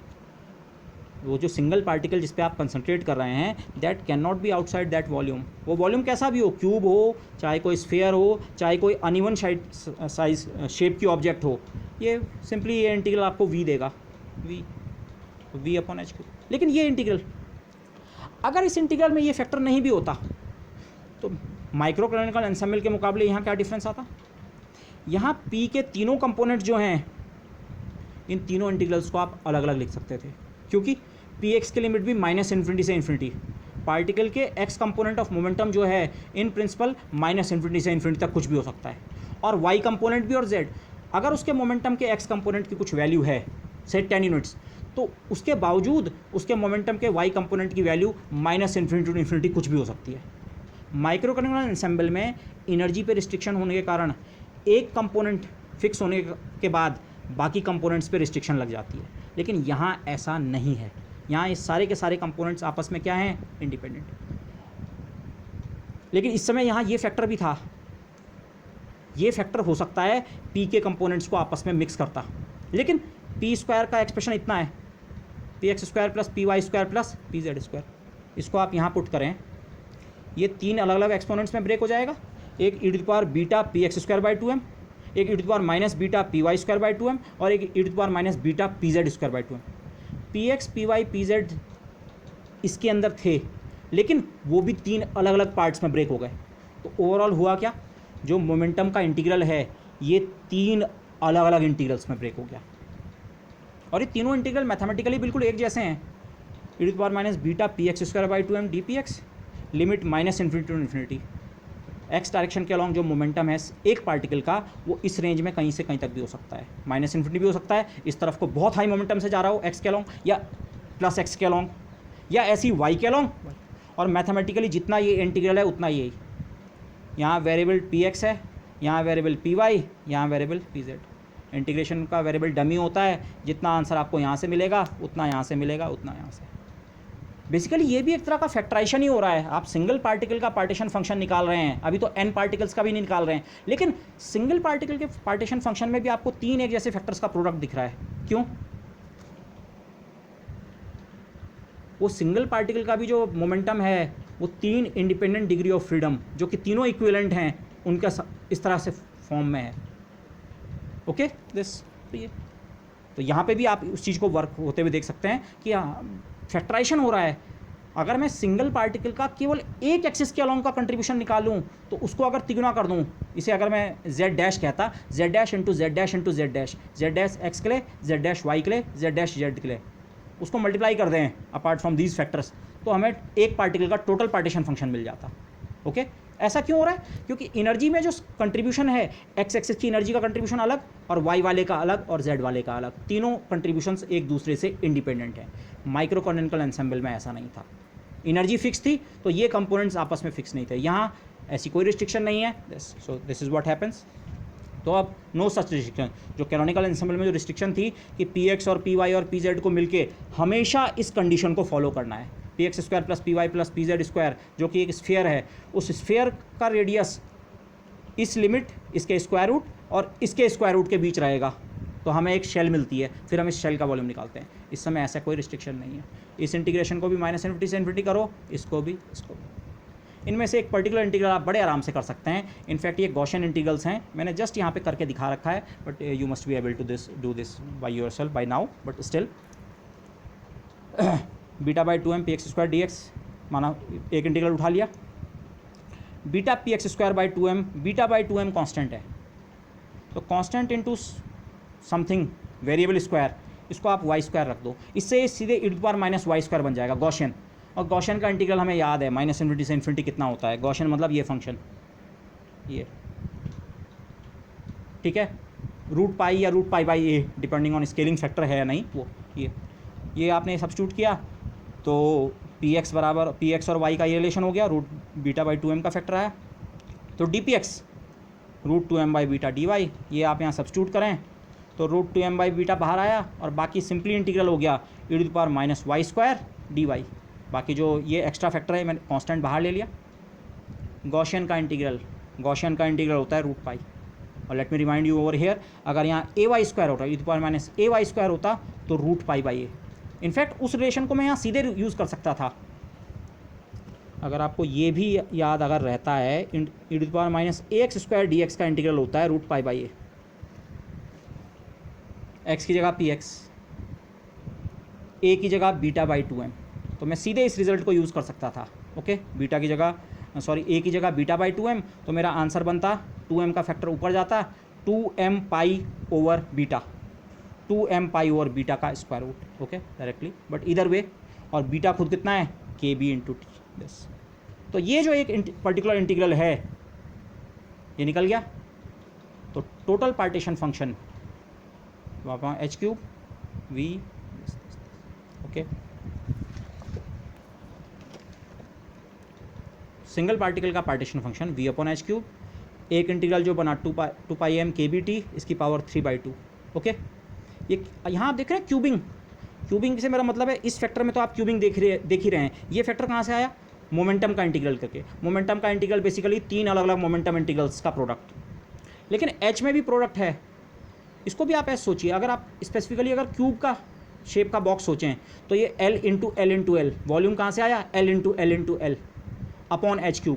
तो हर फैक्टर में क्यूबिंग हो रही है। मतलब अगर मैं एक पार्टिकल के भी केवल एक टाइम पे केवल एक एक्सिस के अलोंग के मोशन को कंसिडर करता तो मैं उसका पार्टीशन फंक्शन भी इवेलुएट कर सकता था।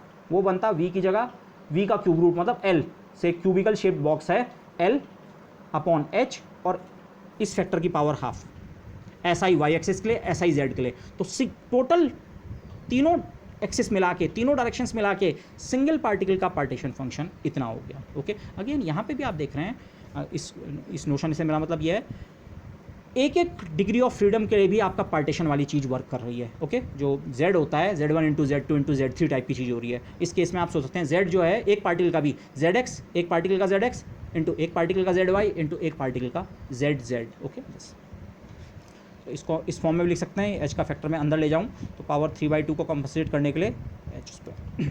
यहाँ पे एक टर्मिनोलॉजी हम यूज़ करते हैं, ये जो फैक्टर है इसको 1/λ³, क्यूब तो यहाँ से आ रहा है बेसिकली। ये जो फैक्टर है इसको अगर आप देखें इसमें से मैंने पाई को ड्रॉप कर दिया है, 2m kBT अपॉन h²।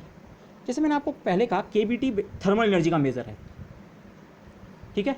तो माना किसी सिस्टम की एनर्जी, किसी पार्टिकल की एनर्जी इतने के बराबर है kBT ई थर्मल, तो ई थर्मल के करस्पॉन्डिंग मोमेंटम कितना होगा? माना कोई एक्चुअल पार्टिकल है जिसका मास m है, उसके पास इतनी अमाउंट ऑफ एनर्जी अवेलेबल है, कितनी? जितनी उसे उसके टेम्परेचर के कारण मिलती है। टेम्परेचर के कारण कितनी एनर्जी होती है? kBT। तो जितने वो टेम्परेचर पे वो पार्टिकल प्लेस्ड है उसके कारण माना उसके पास इतनी एनर्जी है kBT, तो इतनी एनर्जी है। तो जिस पार्टिकल की इतनी एनर्जी होती है उसका मोमेंटम कितना होता है? 2m। एनर्जी और मोमेंटम का रिलेशन कितना है? p²/2m। तो ये थर्मल मोमेंटम है। थर्मल एनर्जी के कारण पार्टिकल के पास जितना मोमेंटम है वो है थर्मल मोमेंटम। ये थर्मल मोमेंटम का स्क्वायर है, p thermal square h square. और डी ब्रॉगली रिलेशन से p/h जो होता है 1/λ होता है, स्क्वायर है 1/λ स्क्वायर। ये स्क्वायर के अलावा ये जो फैक्टर है इसे आप कह सकते हैं थर्मल डी ब्रॉगली वेवलेंथ। ये जो फैक्टर है अपार्ट फ्रॉम फैक्टर ऑफ पाई, ये फैक्टर बेसिकली थर्मल एनर्जी के कारण वो जो m मास का पार्टिकल है, वो गैस का एक मॉलिक्यूल या एक पार्टिकल जो है, थर्मल मोशन के कारण उसकी जितनी डी ब्रॉगली वेवलेंथ है ये उसको करस्पॉन्ड कर रहा है, तो इसीलिए λTH। और यहाँ इस फैक्टर का 3/2 पावर्स हैं, तो अगर आप इसका 3/2 पावर करेंगे तो 1/λ3, तो इसीलिए इसे 1/λ3 लिखा जाता है। ओके, 1/λ3 के फैक्टर को कई बार NQ क्वांटम कंसंट्रेशन भी कहते हैं। बेसिकली आप इस तरह सोचिए, जो टेम्परेचर है सिस्टम का उसके हिसाब से आप एक लैम्डा कंप्यूट कर रहे हैं। ये फैक्टर एक वेवलेंथ उसके साथ असाइन हो रही है, वेवलेंथ एक लेंथ है। आप एक छोटा सी बॉक्स सोचिए जिसकी हर डायमेंशन लैम्डा लैम्डा लैम्डा के बराबर है। ओके, तो इस बॉक्स का वॉल्यूम कितना बना? λ3। और इस समय हमारे पास कंसिडरेशन में कितने पार्टिकल्स हैं? सिंगल पार्टिकल अगर इस वॉल्यूम के अंदर है तो कंसंट्रेशन कितनी है? एक पार्टिकल और कितना वॉल्यूम ऑक्यूपाई कर रहा है? λ3। तो इसीलिए 1/λ3 के फैक्टर को क्वांटम कंसंट्रेशन भी कहा जाता है। ओके, ये जस्ट नोटेशन है अभी हमारे पर्पज़ के लिए एटलीस्ट, अदरवाइज हमारे लिए तो काम की चीज़ ये है। ओके, सिंगल पार्टिकल का पार्टीशन फंक्शन जो है वो इतना निकल गया। यहाँ से जस्ट एक चीज़ कंप्यूट करते हैं, इसके बाद हम इसे n पार्टिकल के केस में करेंगे। पूरी गैस जो है जो कि कैनोनिकल एंसेंबल में रखी हुई है NVT, उस पूरी गैस के लिए हम पार्टीशन फंक्शन इवेलुएट करेंगे। पर इन प्रिंसिपल हमें आंसर क्या मिलने वाला है मैं डायरेक्टली आपको कोट कर दूं, उसको मैं थोड़ा डिटेल में जरूर डिस्क्राइब करूंगा। बट n पार्टिकल्स हैं, नॉन इंटरेक्टिंग है, तो टोटल पार्टीशन फंक्शन इसकी पावर n हो जाएगा, v की पावर n, और इस फैक्टर की पावर 3n/2 हो जाएगी। Okay, this we will see. Okay, और इनडिस्टिंक्शनलिटी के कारण एक 1/n का फैक्टर और लेना पड़ेगा, बट मोर और less this is what we are going to get. Okay, but single particle के लिए भी आप बाकी चीज़ों की बात भले ही ना करें, एंट्रोपी वगैरह, पर एक पार्टिकल की एवरेज एनर्जी की बात आप जरूर कर सकते हैं। वो गैस जो है जो कि कैनोनिकल एंसेंबल में खुद भी है, और उसके एक पार्टिकल को भी आप कैनोनिकल एंसेंबल में सोच सकते हैं कि कांस्टेंट टेम्परेचर पे वो मेंटेन्ड है। तो कांस्टेंट टेम्परेचर के पे होने के बावजूद उसकी एनर्जी में फ्लक्चुएशंस हैं। एनर्जी इन प्रिंसिपल 0 से इन्फिनिटी तक हो सकती है। कभी उसकी बहुत कम एनर्जी है, कम मोमेंटम है, कभी एनर्जी बहुत हाई है, हाई मोमेंटम। उसकी एवरेज एनर्जी कितनी है? इंटरनल एनर्जी इस समय सिंगल पार्टिकल है इसलिए मैंने उसे स्मॉल u से दिखाया है। बेसिकली उस पार्टिकल की एनर्जी का एवरेज 1 इसलिए दिखाया है, सिंगल पार्टिकल के लिए हम बात कर रहे हैं। इसका एक्सप्रेशन हमारे पास डायरेक्टली है, चाहे तो मैं इसे पहले इस सिस्टम के इस पार्टीशन फंक्शन का लॉग लूँ, उससे f निकालूँ -kT log z, फिर f से s निकालूँ और s से फिर u निकालूँ। ठीक है, f और u के, लेकिन u का डायरेक्ट एक्सप्रेशन भी हमारे पास होता है, log नेचुरल z के एक्सप्रेशन का -del/del बीटा ले लो तो दिस, तो ये एक्सप्रेशन आपके पास है। डिफरेंशिएशन करना बहुत आसान है। डिफरेंशिएशन आपको बीटा के रेस्पेक्ट में करना है। बीटा की जगह आप टी के रेस्पेक्ट में भी कर सकते हैं अप्रोप्रिएटली चेंज करके, पर यहाँ पे बीटा के रेस्पेक्ट में डिफरेंशिएशन करना बहुत आसान है। क्यों? KBT बीटा ही है। ओके, जब मैं इसका लॉग लूँगा, मुझे z का डिफरेंशिएशन नहीं करना है, इसके लॉग का करना है। इसका लॉग लो, एक टर्म बनेगा लॉग भी। एक KBT का टर्म मतलब 1/बीटा, उसको अगर आप भूल जाएं उसको हम अलग कर देंगे। लॉग आपने लिया 3/2, बाकी सारी क्वांटिटी का लॉग 3/2, बाकी सारा मतलब 2πm/h², इसका लॉग, और बाकी एक फैक्टर है 1/बीटा और उसकी पावर 3/2, और जब लॉग लिया तो वो प्लस में एक टर्म बनेगा 3/2 log of 1/बीटा। तो इसका अगर आप बीटा के रेस्पेक्ट में डिफ्रेंशिएट करें, और जब हम ये डिफ्रेंशिएट करते हैं टी के रेस्पेक्ट में, ये इम्प्लाइड होता है n और v क्या हैं? कांस्टेंट हैं। ये मुझे लिखना चाहिए था, n और v क्या हैं? कांस्टेंट। n ये v है, कांस्टेंट, डिफरेंशिएशन 0, कुछ नहीं, 0। बीटा के रेस्पेक्ट में बीटा का डिफरेंशिएशन, इस डिफरेंशिएशन को आप करें, आपको आंसर मिलेगा 3/2 बीटा, माइनस माइनस साइन भी कैंसिल हो जाएगा, 3/2 और 1 बीटा, और बीटा होता है KBT। सिंगल पार्टिकल के लिए हमने कैलकुलेशन की, पार्टीशन फंक्शन तो इतना बना, ठीक है, बट जो सिंगल पार्टिकल की एवरेज एनर्जी है वो है 3/2 KBT। ये 3/2 KBT भी क्यों आ रहा है, इसको भी आप ऐसे समझें, 3 × ½ KBT। 3 डिग्री ऑफ फ्रीडम है। एक्स एक्सिस के मोशन के कारण एनर्जी हो सकती है, वाई एक्सिस के मोशन के कारण एनर्जी हो सकती है, जेड एक्सिस के कारण मोशन के कारण एनर्जी हो सकती है, px² के कारण, py² के कारण, pz² के कारण। थ्राइस का फैक्टर इसलिए आया, ½ KT। थर्मल मोशन के कारण, थर्मल एनर्जी के कारण हर डिग्री ऑफ फ्रीडम को जो एवरेज एनर्जी मिल रही है वो ½ KT है। ये एवरेज में है कंप्यूटेशन। हो सकता है किसी टाइम px वाला मोमेंटम बहुत ज़्यादा हो तो उसकी ओवरऑल एनर्जी बहुत हाई हो सकती है और x वाला कंपोनेंट की एनर्जी बहुत ज़्यादा हो सकती है, बट हम एवरेज की बात कर रहे हैं। इनफैक्ट ये एक रिजल्ट है, इसे हम एक थ्योरम की तरह प्रूव करेंगे। बहुत सिंपल रिजल्ट है, प्रूफ है इस थ्योरम का। हर डिग्री ऑफ फ्रीडम के corresponding for a system in thermal equilibrium जो एनर्जी मिलती है, एवरेज एनर्जी, वो होती है ½ KT। Okay, for a system in thermal equilibrium the average energy corresponding to each degree of freedom is ½ KT। लेकिन वहाँ पे खैर एक इंपॉर्टेंट नोशन ये होता है, क्वाड्रेटिक डिग्री ऑफ फ्रीडम। वो जो डिग्री ऑफ फ्रीडम है वो एनर्जी के एक्सप्रेशन में अगर क्वाड्रेटिक फॉर्म में आ रहा है तो हर क्वाड्रेटिक डिग्री ऑफ फ्रीडम के करस्पॉन्डिंग जो एनर्जी होती है ½ KT on average. Single particle की energy px²/2m plus py²/2m plus pz²/2m। इसके डिग्री ऑफ फ्रीडम यही है, motion along the X axis, motion along the Y axis, motion along the Z axis. 3 degree of freedom, तीनों quadratic हैं, px का भी square है, इसका भी square, 3 quadratic degree of freedom हैं। तो हर डिग्री ऑफ फ्रीडम के करस्पॉन्डिंग अगर सिस्टम थर्मल इक्विलिब्रियम में है, जैसा कि कैनोनिकल एंसेंबल में होता है सिस्टम, तो हर डिग्री ऑफ फ्रीडम के हिस्से जो औसत ऊर्जा आएगी थर्मल एनर्जी के कारण वो होगी ½ KT। इसको भी ½ KT, इसको भी ½ KT, इसको भी ½ KT ऑन एवरेज। तो एवरेज पार्टिकल की एनर्जी कितनी हो जाएगी, 3 टाइम्स ½ KT। वही तो यहाँ से भी मिल रहा है। Okay, so this. तो अभी हमने आइडियल गैस के लिए 1 पार्टिकल पार्टीशन फंक्शन निकाला है। नेक्स्ट अब थोड़ा सी कैलकुलेशन बच गई है, हम n पूरी गैस के लिए जिसमें n पार्टिकल्स हैं उसका पार्टीशन फंक्शन निकालेंगे, फिर उसके लिए कुछ क्वांटिटीज़ इवेलुएट करेंगे, एंट्रोपी और अदर थिंग्स। लेकिन रिजल्ट हमें वही मिलने वाले हैं जो पहले मिले हैं माइक्रोकैनोनिकल एंसेंबल से, इसलिए उन कैलकुलेशंस को मैं बहुत आगे तक नहीं करूँगा। एक बार हमारा एंट्रोपी का एक्सप्रेशन, सकूर-टेट्रोड इक्वेशन हमें मिल जाए तो I will stop there, but that comes in the next lecture. So thank you everybody.